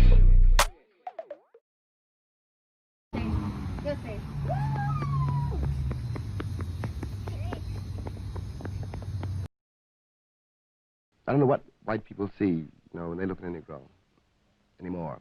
But I do know very well that I realized when I was very young that whatever he was looking at, it wasn't me. It wasn't me. It was something he was afraid of. It was something to which he was attracted or which he found repulsive, but it wasn't me. I was not a man. Now, it is not a Southern problem. It's a national problem. What is happening in New Orleans today began to happen over 100 years ago when, in effect, the North, which was the government, having freed tens of thousands of illiterate black men, then made no provision for them, none whatever. None whatever. They were dumped on the body politic, and no one was responsible for them. And they were, of course, immediately political and industrial footballs for everybody. They were everybody's target. But in a way, black men were very useful to the American because in a country so absolutely undefined, so amorphous, where there were no limits, no height really, and no depth, there was one thing of which one could be certain. One knew where one was by knowing where the Negro was. You knew that you were not on the bottom because the Negro was there. You knew, one knows what sin is in the same way. One knows what danger is in the same way. Now, this implies a vision of oneself, it seems to me, and a vision of the world which doesn't stop at the American borders. It is also the way America deals with the world. It cannot possibly avoid moving directly into the heart of the people who make up America. I mean that the problem will never be resolved until everybody in the country, in some way, I know how impossible this sounds, however, this is what has to happen, is somehow enabled to do without this crutch. Welcome back to the best 120 minutes of your day. The Chop Shop, the nation's #1 urban sports talk show, and also your midday sports happy hour. Yours truly, Robert Hatter, alongside Jim Hicks. That was the words of James Baldwin. It was his birthday yesterday. He would have been 95 years old today if he was still alive. And I just want y'all to go and look up James Baldwin. That's an interview with him and Nathan Cohen. Great interview. Very enlightening. But Jimmy, we got some special young men that has been through some of this stuff that we've been talking about today. And I'm not familiar with them, but guess what? I talked to them this morning. I can't wait. I can't wait to get inside. So I'll let you, without further ado, I'll let you introduce our guest. Yeah, we got two young men, actually both LaPorte High School products. Okay. And that was a time about a decade ago, whereas LaPorte back in 2009, 2010, up in there, LaPorte, 2008 to 2010, LaPorte was a power in Greater Houston. That high school, they had made they don't get it twisted. Before then, that era was the best era for LaPorte basketball since way back in the late 80s when they had Willie McCovery. I think that was his name back in the late 80s, and went to state, went undefeated, won a state championship. And but we have Kevin Perkins and Andrew Parker Jr. and who are joining us because it's always refreshing to see young men who played in the area, and which is no slight to nobody else, but then these guys, they're giving back to that same area base, so to speak, from which they grew up in. And the program is Team Imperial, which from what I understand, they won this past weekend first place at Brian Jolivet's summer showcase tournament. And from what I've been told, they've also won the last tournament or two before that they played in. So these guys are making a little noise and kicking a little butt. And as a reward of acknowledgement, they on the Chop Shop. So welcome, guys. Welcome to the Chop Shop, man. What's going on? And tell us a little bit about Team Imperial. After you introduce yourselves, both of you guys, let them know your name, what do you do for your day jobs, and also a little bit about Team Imperial. You can go ahead, Kevin. Kevin got to take your mute off. Kevin, you done froze up him. Go on, Andrew. You good? Kevin is on. Okay. Yeah. My name's Andrew Parker. I appreciate y'all for having us. I thank y'all for what y'all do for the city. It's very important. Team Imperial came from my business. I'm the founder and owner of Imperial. It's a shop on Westheimer. It's a clothing shop. We do a lot of different things, and we're excited to be back in the city and make some noise. We have a basketball team. That's why we're on here. Kevin Perkins is one of our coaches. He does an excellent job. I'm one of the coaches and founder. And that's where we're coming from right now. And what year did you find it in? I actually started this business in 2010, Mr. Hicks. I was in college when I started this. I was strictly online. And once I got back in 2014, shop in Third Ward. And then I moved to East Downtown. And then I'm from East Downtown. I'm here off Westheimer. So now what your company does? Okay, so our company sells vintage clothing from basically the late 80s to the early 2000s.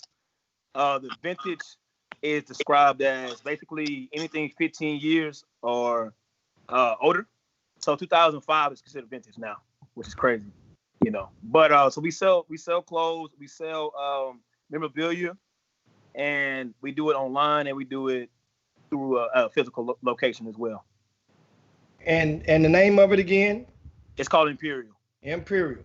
Yes, and now you say you started this company when you was in college. Wait a minute. And tell us where you played ball in college at, and you know, a lot of people don't know that now. Yeah, I started the business while I was in college. I played at the University of North Carolina, Greensboro. I started it. I actually had my first LLC in North Carolina, so I was able to do business there. I was able to do pop-up shops on campus. I was able to sell online. I had my official licenses, everything together. And then once I saved my money in college, so once I basically graduated, I brought that same philosophy and scheme to Houston. And so now NCAA, you were on scholarship at Greensboro. So how did that NCAA rules play into you opening your business and earning, you know, a salary? Because I think scholarship, the letters of intent, kind of restricts so much stuff you can do. Now it's going to be a much smoother path moving forward. But explain that. Did you just not care, or did you go, or what? I did not. Good. I did not care. I knew I was not trying to do. I knew I wasn't trying to go pro.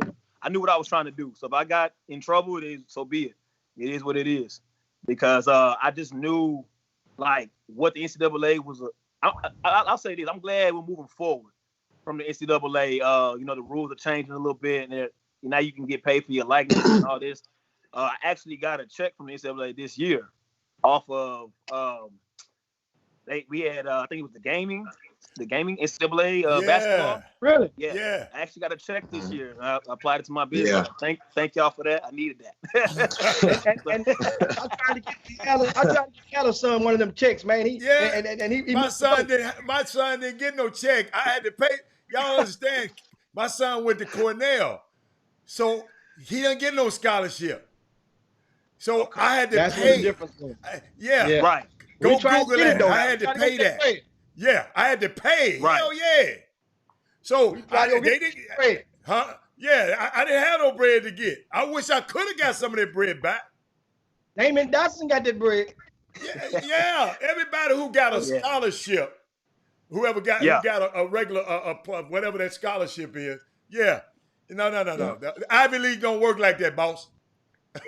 Now, just also joining us right now, we got Kevin Perkins. Now we got him fixed up. He had to get remiked. Y'all can see me. Yeah, we see you, baby. Yeah. He went back. Okay. I didn't know if y'all can see me or not. Okay. Yeah. You slick some of that get loose juice in your hair. You got your stuff. You got your hair. Well, you know, my mom does hair for a living, so you know I gotta represent her. Oh, okay. Her looking bad. I like that. Yeah. I like that. So, well, my name is I'm Kevin Perkins II. I'm a graduate from Texas A&M Corpus Christi. Oh. I was actually recruited by Coach Ronnie Arrow, but I wasn't fortunate enough to play for him. I played for Coach Perry Clark. My career was cut short. I had my 5th knee surgery right before during my sophomore year, actually, in college. But I started every game as a freshman at 150 pounds, played 2 positions, 6'3", wasn't a big guy, but I was very smart. I had what they call now basketball IQ. Back then, they just said you were smart. So me and Drew, we were both those kind of guys that thought the game through, and we were always looking for the next play. And we bring that to our program, and I think the kids really take to that. you know, because they see the value. You know, they don't see we're just out there trying to win basketball games. We're actually trying to earn them scholarships, because we know how it changed me and Drew's lives. We know how it gave us opportunities. And it's funny because I after I had that surgery, I went away from the game. I was kind of had that love-hate relationship with it. Now I'm finding my way back, and I mean, I linked up with me and Drew were teammates. I was a senior, he was a freshman. You know, the relationship was big brother, little brother. Well, I'm not big brother no more. You see, little brother that came up. So but the thing is, we're still brothers, and the kids get to see that too. They get to see the relationships the bonds that you create from teammates. And I mean, we're both headstrong, me and him. The difference is his outside voice is my inside voice. So we attack that, from two different angles. But man, I love that guy, and we love our kids, man. We love them all. Hey, man, y'all are a breath of fresh air, because I've been on this show talking about the old guard need to go and jump in the lake and usher you young. In other words, the Moses generation is summer basketball. It's time for them to, they done ushered y'all into the promised land. It's now for your Joshua generation like y'all to take it farther with y'all's new ideas. And I have never heard of Imperial basketball team. But guess what? I can't wait.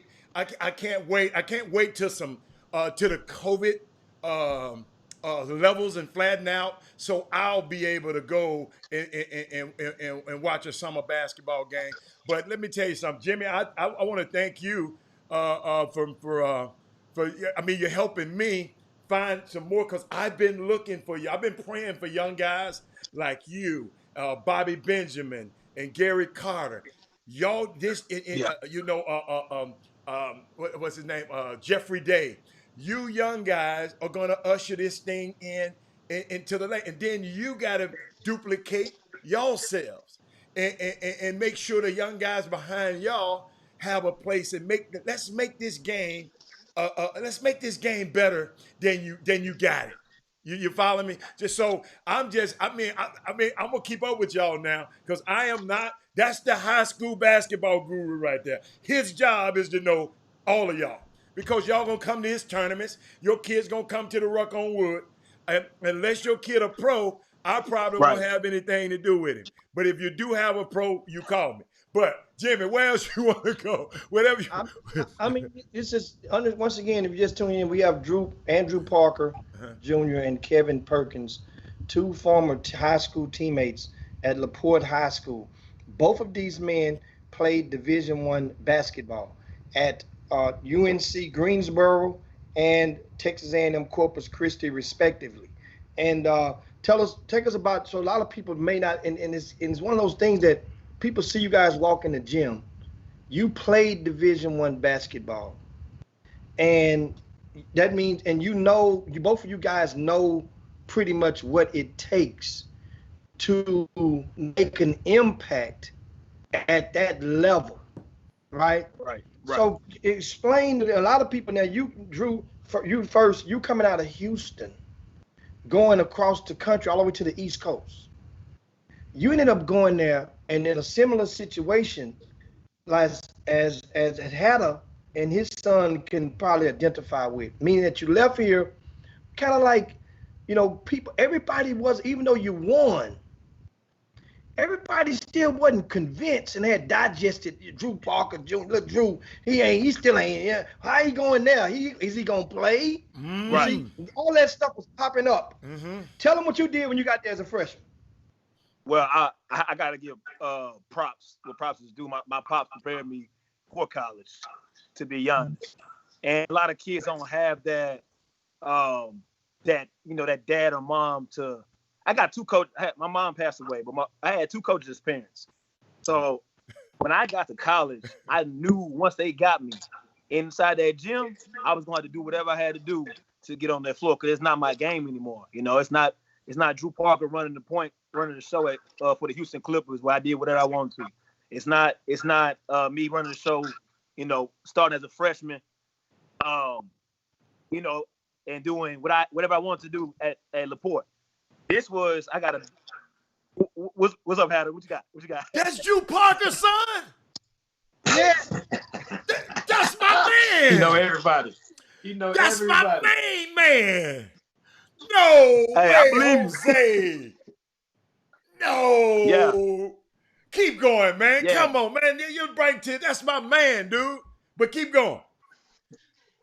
Wow. That means my man too. So, but yeah, once I got to college, it was just a different ball game, a different mindset, and a lot of kids can't adjust because they the man. When they get on that stage, they like, nah, I'm gonna do how you recruited me. You recruited me. So what you mean I can't do what I want to do? I can't. Nah, it's not your ball game no more. You got to play a role first and get in, and then your game develops because you got to adjust to the speed. You got to adjust to the coaching. The refereeing is different. The courts are different. The crowds are different. So it's about the adjustment.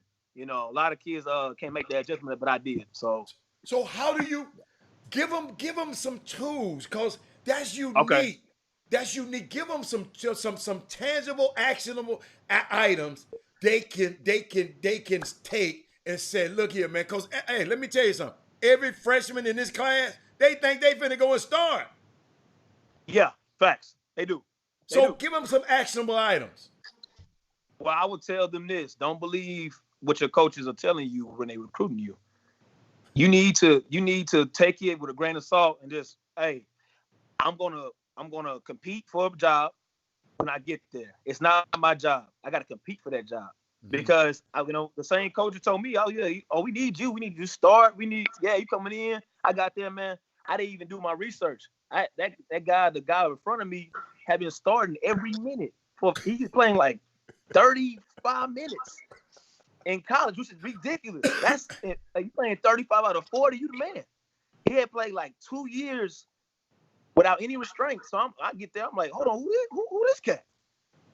You know what I mean? So I'm gonna tell them to do their research. Who's starting in front of you? Who's been there for 2-3 years already? In that system, and he knows that coach because you got to play the coach too. You gotta understand like, oh, coach like this, coach like that. Oh, he don't like this. I'm gonna sit out for this, but I can play if I do this. So it's different for everybody, but I just say you got to be able to read the coaches and also read that athletic department as well because they got different agendas. So. And Kevin, you had a similar situation. You said you started as a little gangly freshman. Yeah. So what happened?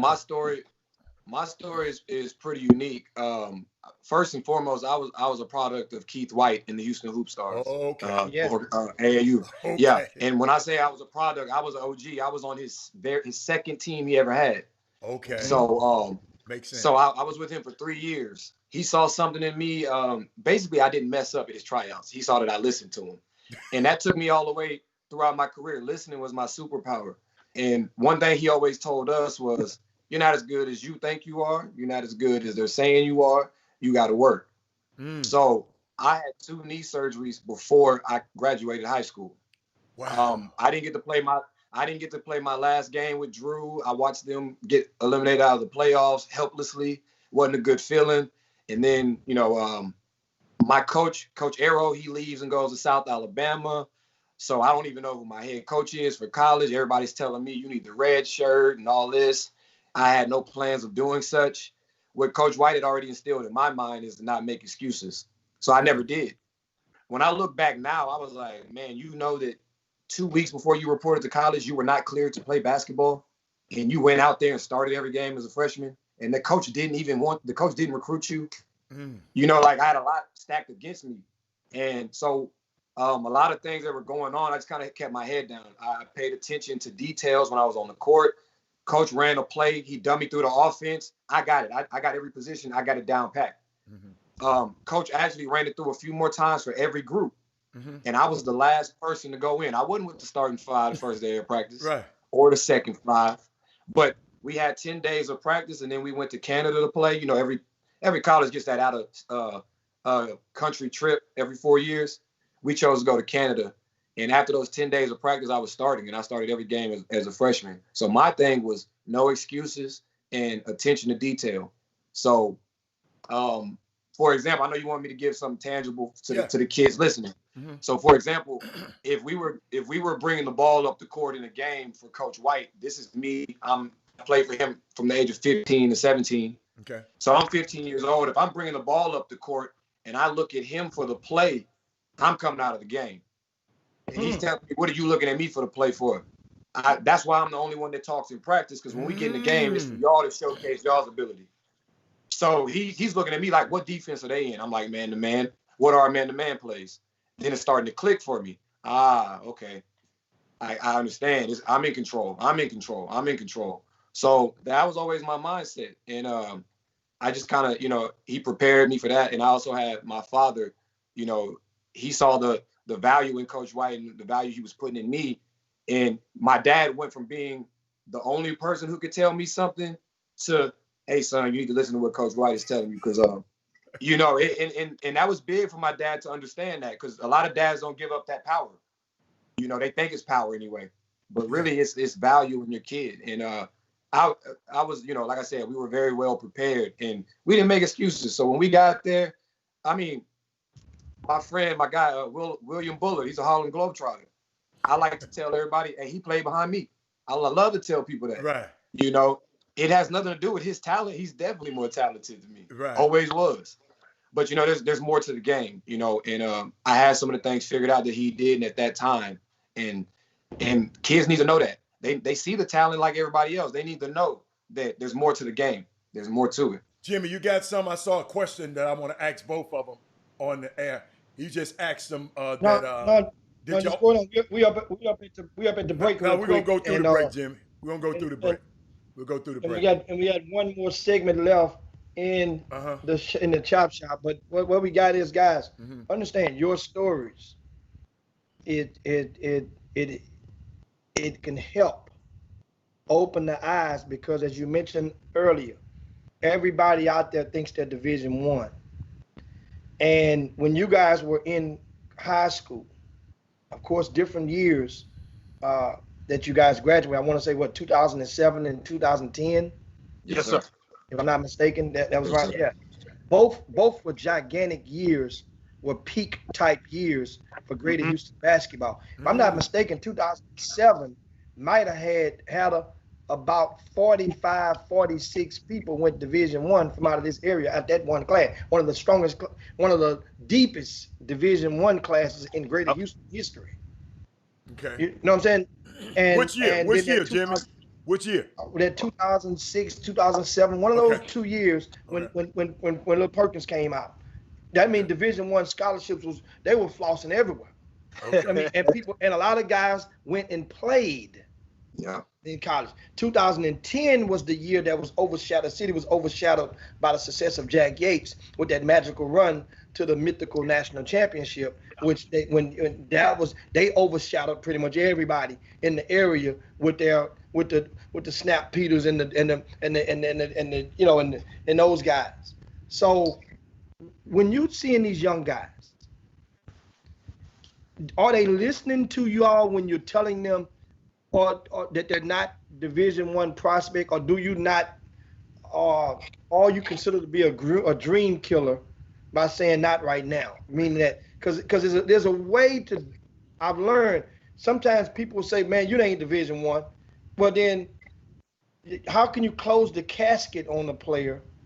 Right. And at the same time telling him to go and encouraging him to go and work on his game, get better, improve. You don't know what the hell can happen if he improve and get better from one period to the next. So how do you guys attack that mode? Because most of your kids most of them are non-Division I prospects, right? Correct. So how do you take us into that in those lines? You got it, Drew. Well, I think we do, I would say, the best job of being honest, just because we know, at the end of the day, Corpus Christi, I don't know where you put that, maybe mid-major, low major, UNCG, low major, but now a mid-major because they're forced now. So we come from honest people. So when we tell these kids, like, hey, man, you got a chance, we're telling you have a chance at some level, not just Division I that's a whole different level. You might be D2, you might be NAIA. That don't mean the story ends, because I've seen kids go NAIA, go prep school, and become better than all that whole class. So we just try to be honest, Jim. It's just a matter of, communication with the parents, because sometimes the parents, and I'm not speaking like on our set of parents, I'm sure they tuned in. What's up, parents? Hold up. I got something for the parents. Just for all your parents right there. That's for your parents. Now let's keep on going. Yeah. It's about having honest conversations across the board. Now, I do believe the way we're going, we will start attracting mid-major, high D1 talent. It's coming. So, but right now, we have some guys that can play at the next level, NAIA, D2, and then maybe one or two guys right now can maybe crack the D1 scene. So, and that's just being honest. So you can go ahead, Kevin. I think that's my take. So, yeah. So, I like to bring in guys. Some of my friends, like you said, we've actually played at the college level, and when the kids just see one of us alone, or even two of us, they think, okay, yeah, whatever. But when we bring our friends and our teammates that are still playing, I brought Shannon Shorter in to talk to the kids a couple occasions. That's my guy. He was also a hoop star. So we go way back. We also played together at Corpus, but even his road to get to Corpus was tough. So he has a whole set of different. His story is crazy. It really is, and I like to bring those guys in and let them know that after high school, you're not done. You can have a future in basketball. Your road is going to be extremely tough, because the fact is the road to D1 is tough. But you missed out on that road as you graduate. So now, where do you stand? You think you're lost, but no, you still have a shot. I like to bring in guys to show them that. Also, Drew didn't say this, but we like to lace them up with our guys. We like to show them how good they really are. Yeah, we like that. We bust their ass. Okay. Yeah. If we play a tournament where nobody checked them, nobody, they start feeling themselves. Our players start feeling themselves. Me and Drew will work out that whole week. That next practice, you got to see us. You got to see us.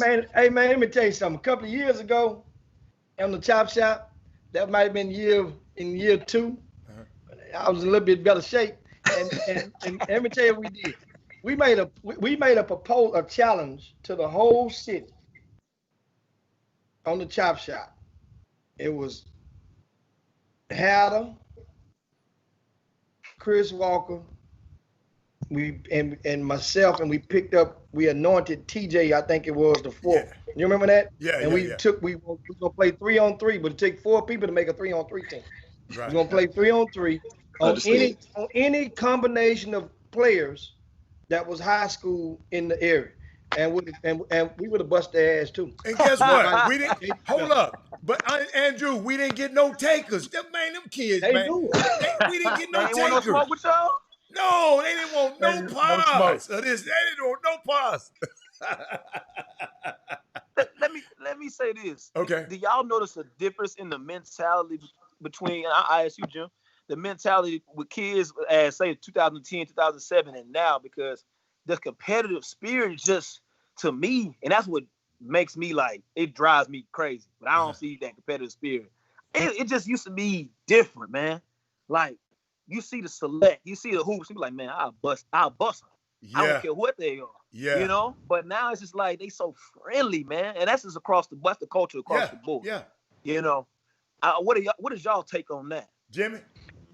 Well, as we mentioned earlier, if today's kid has an idea or has a hint that no matter what he does, his name's still gonna get tweeted out as though he did something he really didn't do.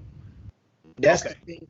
And also, no matter what he does, he's still gonna make the camp's top 20 all-star game. No matter what he does when he go to that camp, no matter what he does, he's gonna still be just frolicked around town as though he's big man and he's made it. Okay. And what you have to fight for. Right. Understand, when you guys played, And we haven't even got to the part, understand, a lot of people, and I want to go and take a turn and go in this direction now, because we talk grassroots component of it, is what you just touched into for the mentality. The competitiveness is lacking abroad from in the community. Well, your summer team, you played at LaPorte. Right. And LaPorte was pretty doggone good when you guys were there. Okay. Well, your summer team, you played for your dad. Right. And your dad, tell him the name of the team. Clippers. Oh, we were the Houston Clippers. Houston Clippers. So Yes, you sir. guys may have heard of that name in the grassroots. It kind of fizzled out, but the Houston Clippers, that was where they were born during that era leading into the class of 2010. Well, the Houston Clippers kicked butt during the summer. Yes, sir. They kicked so much butt, and I'll tell you, proof is a lot of people don't realize. I tell people all the time, if you're winning and you traveling and you keep winning, I'm going to meet you in one of them cities and support the hell out of you. I remember going all the way to I want to say to Manhattan, Kansas. Yeah, that was a hell of a turn. You guys played in Manhattan, Kansas. Think about it. You got to fly into Kansas City, pass up University of Kansas, then get to Kansas State. Oh my Manhattan. God, I can't stand to go there. Yeah, just like that. And that drive, it ain't but one rest stop. You miss it, you better put your emergency brakes on and hold it till you get to the Manhattan. And I'm telling you, it's not a scenery drive. Right. I went all the way there to support the Houston Clippers. Now, as you notice, that team was based primarily of players from that part of town. Absolutely. Understand, the Houston Clippers, they had players from Dickinson High School. They had LaPorte High School. You had the Clearbrook High School. You had people over that area, and they were playing for their hood. They were playing for that side of town. It was almost, even though you're annexed into Houston, but you really ain't. To them, it's like we're going. And that was the part of what was inside. Yeah. But Jimmy, Drew added to it. Now Drew Senior, Drew added fire to everything that was going on. Now, whatever you talk about how good they were, Drew gonna tell me, man, I'm gonna whoop every. Hey, just put me with him. I'm gonna whoop him. I mean, so Drew added all of that. Now you see, I'm not gonna let you leave that out, but now you can continue now. That's true. And so tell the Drew, playing up under Drew Parker. Now, Kevin Perkins, you mentioned earlier what you got from Keith White with the Houston Hoop Stars. Yes, sir. What did you get, Drew, from your dad, former Iowa State star in the Hall of Fame, had his jersey retired at Iowa State, a pro-am star for a number of years down at the front, at the old Adams Gym and whatnot. What did you learn playing up under your dad that kind of maybe resonated years later when you look back and you probably didn't know then? I would say this, the learning part under my dad came in college, to be honest. That hit later. But me and my dad used to go at it. We were perfectionists. We used to go at it. I mean, we'd be arguing on the court. I mean, people thought we was crazy. Like, nah, this is true. And it's not a great look from a college perspective, but he used to put so much pressure on me to perform that it brought I learned this. It brought the best player out of me. Because he knew that's how I responded. I needed pressure to respond. And I didn't understand it as a 18-year-old, no, not 18, I was 16, 17 at the time. I just was like, man, this dude is crazy. Like, but when I got to college, it had prepared me. I was like, okay, I'm glad Dad coached me like that, because I saw every scenario where a college coach will put us in practice. He'll put us in different things where he'll just, you know what, hey, Drew, you on the scout team today. I started last game. What do you mean? You know what I mean? Like different things. They would throw so many different scenarios at us, and I was prepared for that. That's what I learned from my pops, man. Shout out to my pops. He really prepared me for college, and I learned that later on. I think that's how father sons is anyway. But Jimmy. we had a very dynamic relationship, and I just say that. Jimmy, let me tell you something, Jimmy. I gotta chime in here, cause dude, I'm just sitting here just bubbling up on the inside, cause I would sure love to hear my son talk if somebody was to ask him this question, cause we had a dynamic relationship too. Yeah. And Kevin, to put it mildly. And Kevin, and he ain't never came back. I don't know. Have you ever came and told your dad that he prepared you for college? My son ain't never came back. His coaches told me that's the toughest little samba I've ever been around. But he used to fight me all the time. So I know he wasn't gonna be thinking. I know he wasn't scared of them guys at college. Right. And that's my point exactly. I played for West Miller, and at the end of my senior night, whatever, I didn't have a great career win-loss wise. I'm gonna be honest, but he said that kid has been through the most, and he's gonna be the most successful player I ever coached. That's West Miller at UNC. They played it in 2005 national champion. Right. That's he big time. I actually think he's gonna get that UNC job after World Week. That's between me and you. But, and everybody else. But he's been winning. So when I heard that from him, I was like, damn, like who do I have to thank? Because we got people to thank along the line. Number one, my mom. Number one, God. Number two, my mom and my daddy. I got to give him the credit that he deserved for college, for sure. And Jimmy, and I'm going to add to y'all and the parents out here, I'll never forget, Jimmy told me a long time ago, I was laughing. I don't know how we got on the subject. He gave me this advice. He said, man, if you want your kid, I don't know how he said, if you want your kid got to win. For me to talk about him on my website, he got to win. Right. So that's when I went home and told my son, I said, don't be mad like the rest of them guys, just get mad at Jimmy. Jimmy told you got to win. Somebody asked the question, did you start as a freshman? Both of y'all, did y'all start as a freshman?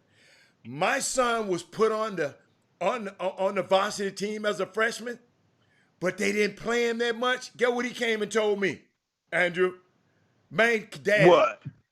No disrespect, but can I play with my 9th grade team? Because I'm better than them anyway, and they ain't let me play. So let me play on my 9th grade team, and I want to play with them. I don't want to play with them. But he was so prepared.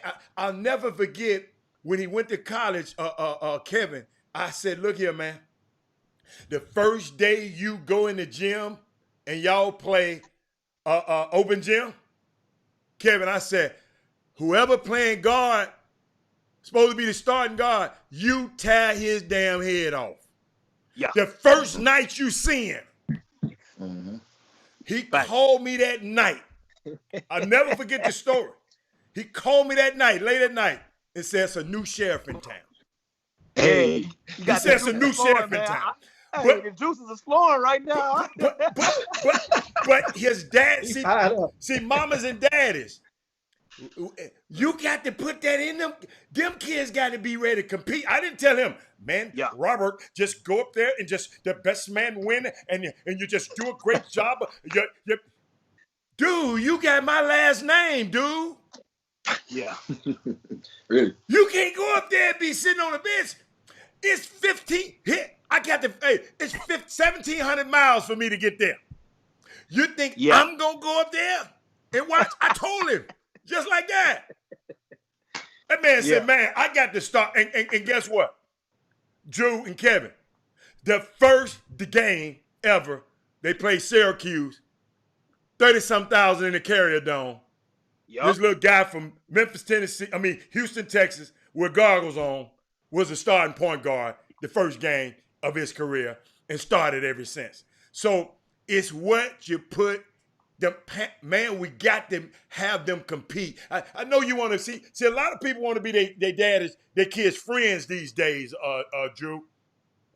They want to be we're not friends. I wasn't trying to be his friend. I was just like Drew. I wasn't trying to be his friend. And Jimmy, I thank you, because I never forget, Jimmy said he got to win. So guess what? He went and won. Yeah. He took little West Side High School, and they started winning. Jimmy said, hold up. He done did his job. Now I'm going to do mine. I never forget that. Never forget that story. Jimmy? Yeah. And also, we want to ask you guys, you mentioned about your team, Imperial. Yes, sir. You have a couple of players that's college basketball prospects, regardless of the level. That ain't important. But once that, so do you find yourselves, and I want to ask you first of all, before I ask you to get into that question, I'll do that next. But I want you to take us through this past weekend. You guys won 5 straight games. You won the championship. That's your second championship in a row, something like that? Third straight championship in a row in tournaments. And that's how the momentum is going for this team. How are you able to, so you hadn't lost a game since when? How many games you won in a row? We lost a game. Last time we lost a game was at Duncanville at the gym. And I'm still was it the gym? I'm still mad. I don't care about the championship. I'm mad about that one. Yeah. One game? I'm mad about the loss. We lost. Either way, we lost it. Dude. Defenders, I believe. Mm-hmm. The last tournament that was at the gym. Yeah. Really? By the mother. Yeah, I'm sick. So you ain't lost in almost a month. Yeah. Basically. Yeah. So now, and that was during the Elite 36. Yes, that's the tournament. The Elite 36, Rick Nelson's event. So you guys have won about double-digit games in a row. Who's getting it done? Take us through this roster. Who's the players that's getting it done? You got someone over there from Manville High School that's rocking right now. Woo! Well, let me get this. Let me start on this, Drew. I'll let you. Go ahead, KP. I'm gonna get my charger. All right. So let me run it down for you. I want to do right by all my guys because they're all special in their own way. So first of all, at Manville High School, we got on our team Miles Levine. He was class of 2020. All right. Yeah. So then we also have Mason McBride. He's class of 2021. Okay. All right. We have Trey Martinez. He's actually he's headed off to college right now, but he was class of 2020. Okay. All of them played for us this weekend. They were all from Manville. Okay. Now we have Clear Springs. So we have 3 players from Clear Springs. Alan Singleton, he's class of 2022. We got Noah Thomas, class of 2022. We have Damian Hines, class of 2021. All of them from Springs. Then we have Clear Lake. So right across the street from Springs, Clear Lake, Lawrence Brown, he's class of 2021. Alex Dunn, class of 2021. And then we also had this past weekend, we won't have him for the rest of the summer, but Devin Filio, he's actually from Aurora, Colorado. He lives there. He just came for the summer to hang out with his cousins. And I don't know how we got him, but we were glad we had him. He's class of 2021. Yeah. We also have Jalen Crenshaw. He played at Marshall. I believe he was class of 2021. So I'm gonna let Drew tell you who's getting it done. Those are all of our guys, I told you guys beforehand, I'm the player development guy. So when I see these guys, when I see something that they can work on or something that they do well, but they need to improve, because that's really the case. Whatever they do well, they actually need to do better. So it's my job to get them better at that. So I look at them. I'm a little biased when I talk about them. So I'm gonna let Drew. He's cutthroat. He's cut and dry. He's gonna give you the black and white. So I'm gonna let him tell you who's getting the job done. I love all of our guys. They're high character guys. First of all, they don't talk back. They don't. They're what a coach wants. Right. I will tell you this: look out for Mason McBride. Mason McBride. I don't know how this kid is even not on the radar, but he is a problem, and he don't even know it yet. This the kid from Manville, right? Yes. Okay. Watch out for Mason McBride. Okay. I actually coached his older brother. His older brother. He's at UNC Asheville now. Okay. So he didn't been through the tunnel. He's seen a few things, and now I think he's gonna be the biggest surprise next year in high school basketball. In the state of Texas. I think so. I don't know. Maybe I'm wrong. That's good. Keep going. And then we have Miles, who's been a 2-year letterman for us. He's shooting lights out right now. He's playing. He's learned how to be a point guard. I'm hard on our guards. I'm hard on our point guard, especially because it takes a dog to run it. You got to be a dog. You can't be out here turning the ball over, doing this and that. He's learning. His turnovers are down this year. His shooting percentage is up. So he's the one of the guys that kind of maybe slipped through the cracks, but he can play. He's not that tall, but I think he can play in somebody's program at the next level. Then we have Allen, who's at Clear Springs, young guy. I really like him. He reminds me of myself. He can shoot it a little bit better than I could. Mid-range is deadly. 3-point is deadly. And his decision making is maturing. I believe that he's gonna be a high caliber player on the southeast end, maybe in the Houston area. Then we have another kid that goes. His name is Noah. He's at Clear Springs as well. He has the most potential out of everybody, I believe. He plays. He's a hell of a receiver at Clear Springs, so he's tough as nails. But he's one of those guys. If he finds his jumper, man, he just got to get in the lab. KP with him right now. Once he get in the lab and find his jumper, because he can't be stopped penetration wise, going to the hole. Being just a solid guy, just solid all around. He don't get pushed around. He got football strength, but he can play basketball basically. And then going down the line, we have Alex, who's he's at Clear Lake.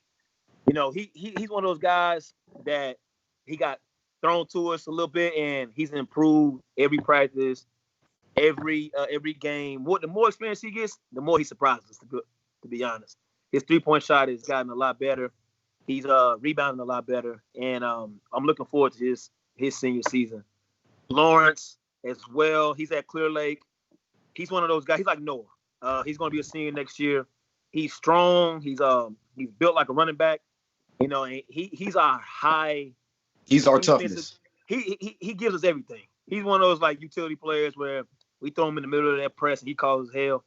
That's how we play, guys. We run. We shoot a lot of threes. We get up and down. And we play helter-skelter basketball. I'm not gonna lie. It goes from like 3 points to 30 real quick, just because of the way we play. And then who am I missing, KP? I know I'm thinking of Crenshaw. Crenshaw is also a guy. He shoots the ball very well, especially from deep. The deeper it is, the better he shoots. It's weird. I don't know.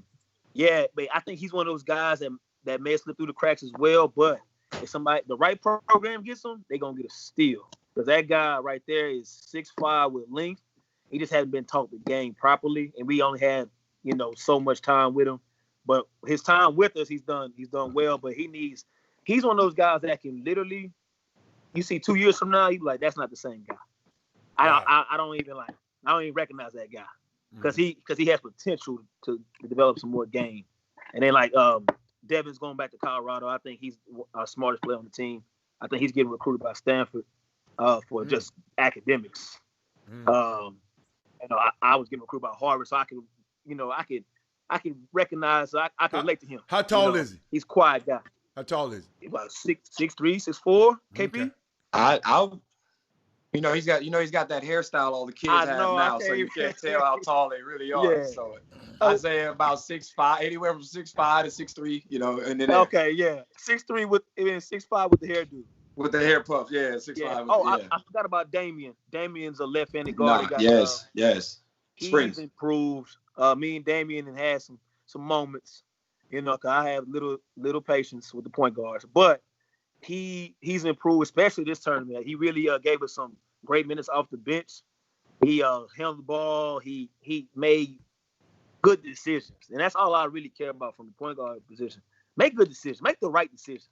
You ain't got to score 30. You ain't got to have 15 assists, but your decision making needs to be good and then solid defense. So, KP, who am I missing, man? Am I missing anybody? Let's see. You said Mason. You said Miles, Allen, Noah, Damian, Lawrence, Alex, Devin, Jalen, Trey. But Trey's on his way. Trey's on his way to NAIA in Kansas. So shout out to Trey. I got to shout out to Trey because he didn't say a word. He didn't play at all at Manville. He didn't play where? Scratching my head on that one. At Manville. He played at Manville High School. He didn't play at all. Wow. And he was one of our starters, so I don't know. It is what it is. Wow, every situation is different. Yeah, all eggs don't hatch on the same day. And yes, guys, we got to get to land the plane. But one more question I wanted to ask you and want to toss to you guys. That is, earlier today, before you came on, we touched on a topic which we are going to continue on Tuesday.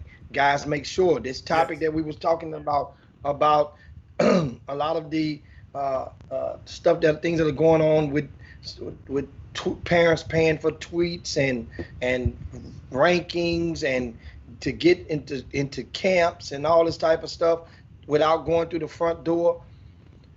On your program, are you aware if any of your parents have went and paid for tweets and rankings?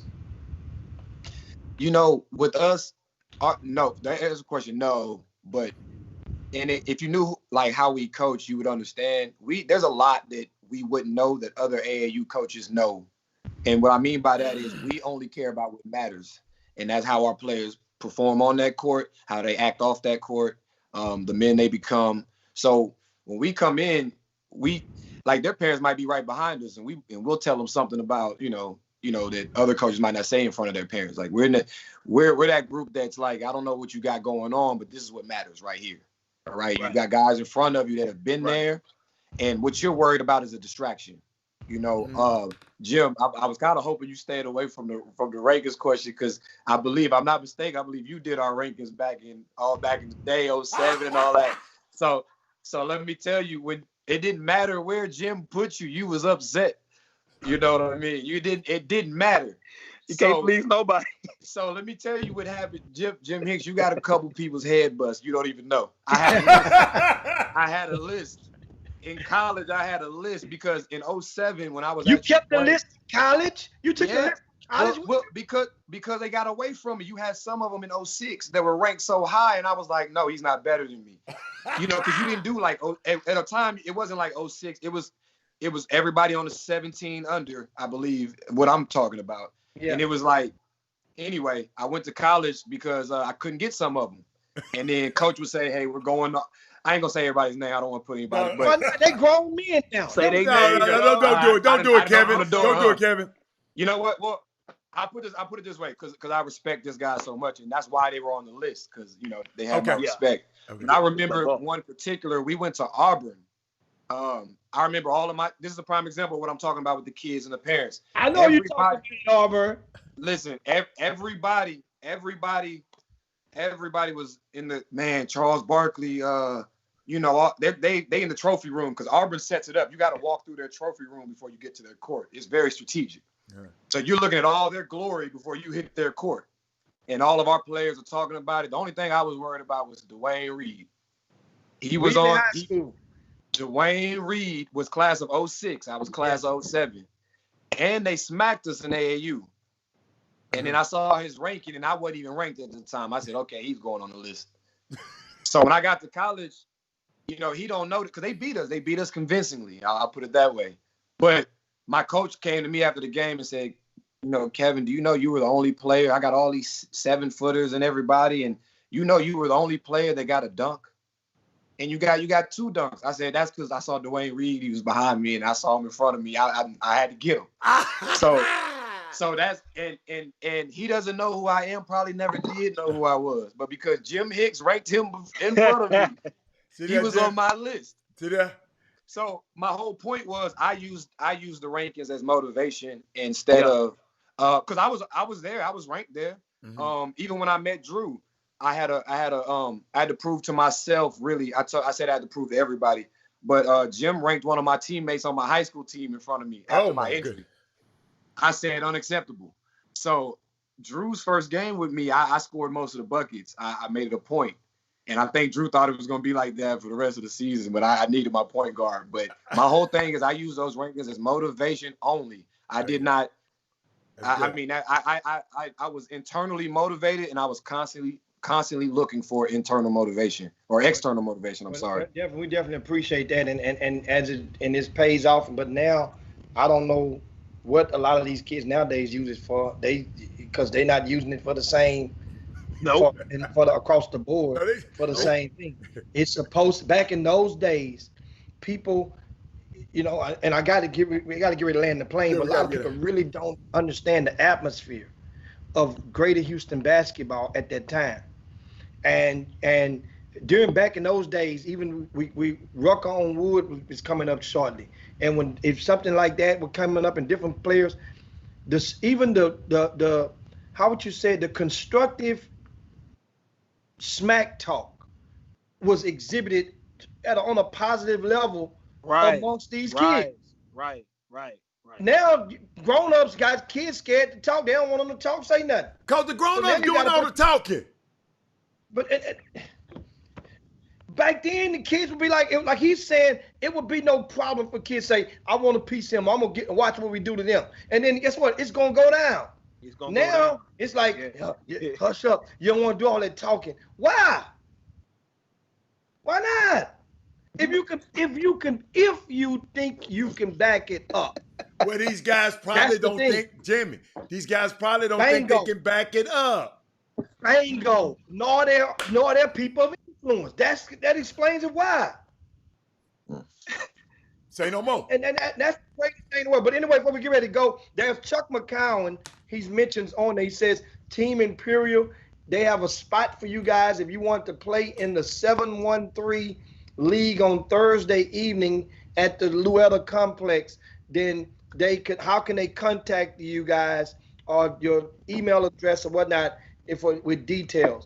I'm quite sure if they're inviting you to play, then the fee would probably be little to none, or minimal, if they're inviting you with this short of notice. Yeah. I would assume. So okay. I can get in touch with you guys. We're gonna have to talk to the big guy, because he handles all the politics and all that.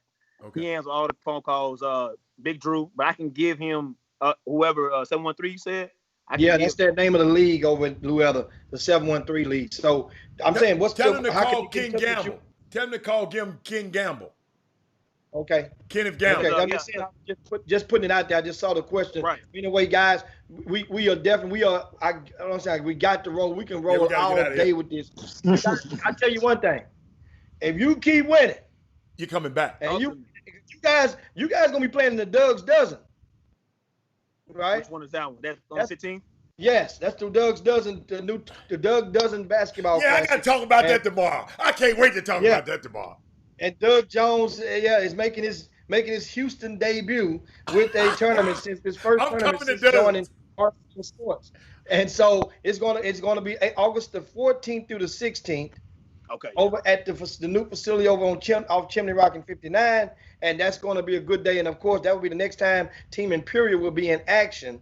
And boy, I can't wait. I'm gonna make sure I'm courtside for them games when you guys play. Because you guys talking about you ain't lost a game in so long. We're gonna see how this going down. I'm gonna put on my hazmat suit, and I'm coming up in there.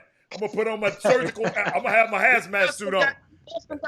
Hey, Alan, Rick Nelson went and bought him a new toy. We go with his exquisite elite cleaning services. Guess what he done bought now? What? He done bought one of them little things one of them little fumigator things that you walk around and put on your back, and you walk around with, and they spray on everything. Y'all need it. Y'all need it. Shout out to Rick for his efforts.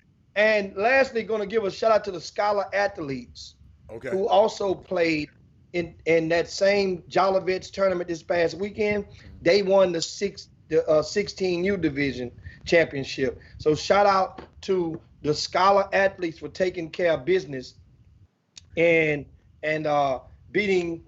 They only lost to the Take My Talent team. They played in two different tournaments, believe it or not, this past weekend. Clyde Jackson had one of his own, and then they played over at the gym and still ended up winning the Jolovets tournaments over at the gym. And shout out to them. And also my guy Shandon Brown would be their MVP from the Scholar athletes this past weekend. I just want to give, and once again, on Mondays, guys, we give shout. Yeah, I got some high school shout outs I want to give out tomorrow, but we'll wait till tomorrow. Yeah. Okay. Guess what? It's that time, and it is time to slide on down Dino's back and yabba dabba do this thing for this Monday on the Chop Shop. Great combo. Thanks to everybody who's out there. If you're on the Facebook feed, please take out the time to go over to our YouTube page and subscribe to our YouTube page. It is very important to that way we can continue our digital footprint on both platforms. Simply go to YouTube, Chop Shop HTX, and subscribe. It only takes about 8 seconds. There's no cost. There's no fee. None of that stuff. Just subscribe to our YouTube page so we can go and try to get our numbers up on YouTube. Thank you so much to everybody out there. And shout out to everybody that was on the YouTube and the Facebook page alike. On behalf of Robert Hatter, this is Jim Hicks, and we'll see you guys in 22 hours with a hell of a conversation tomorrow. Also on the back nine, Uric Malagy, Texas Tech assistant men's basketball coach, will join us as well. But first, we got some business to tend to on tomorrow. Make sure you be there. Don't forget RCS Sports. Doug Jones is updating those rankings today on the website, rcssports.com. See you out. We out there, guys. Peace. Chop, chop. Appreciate y'all.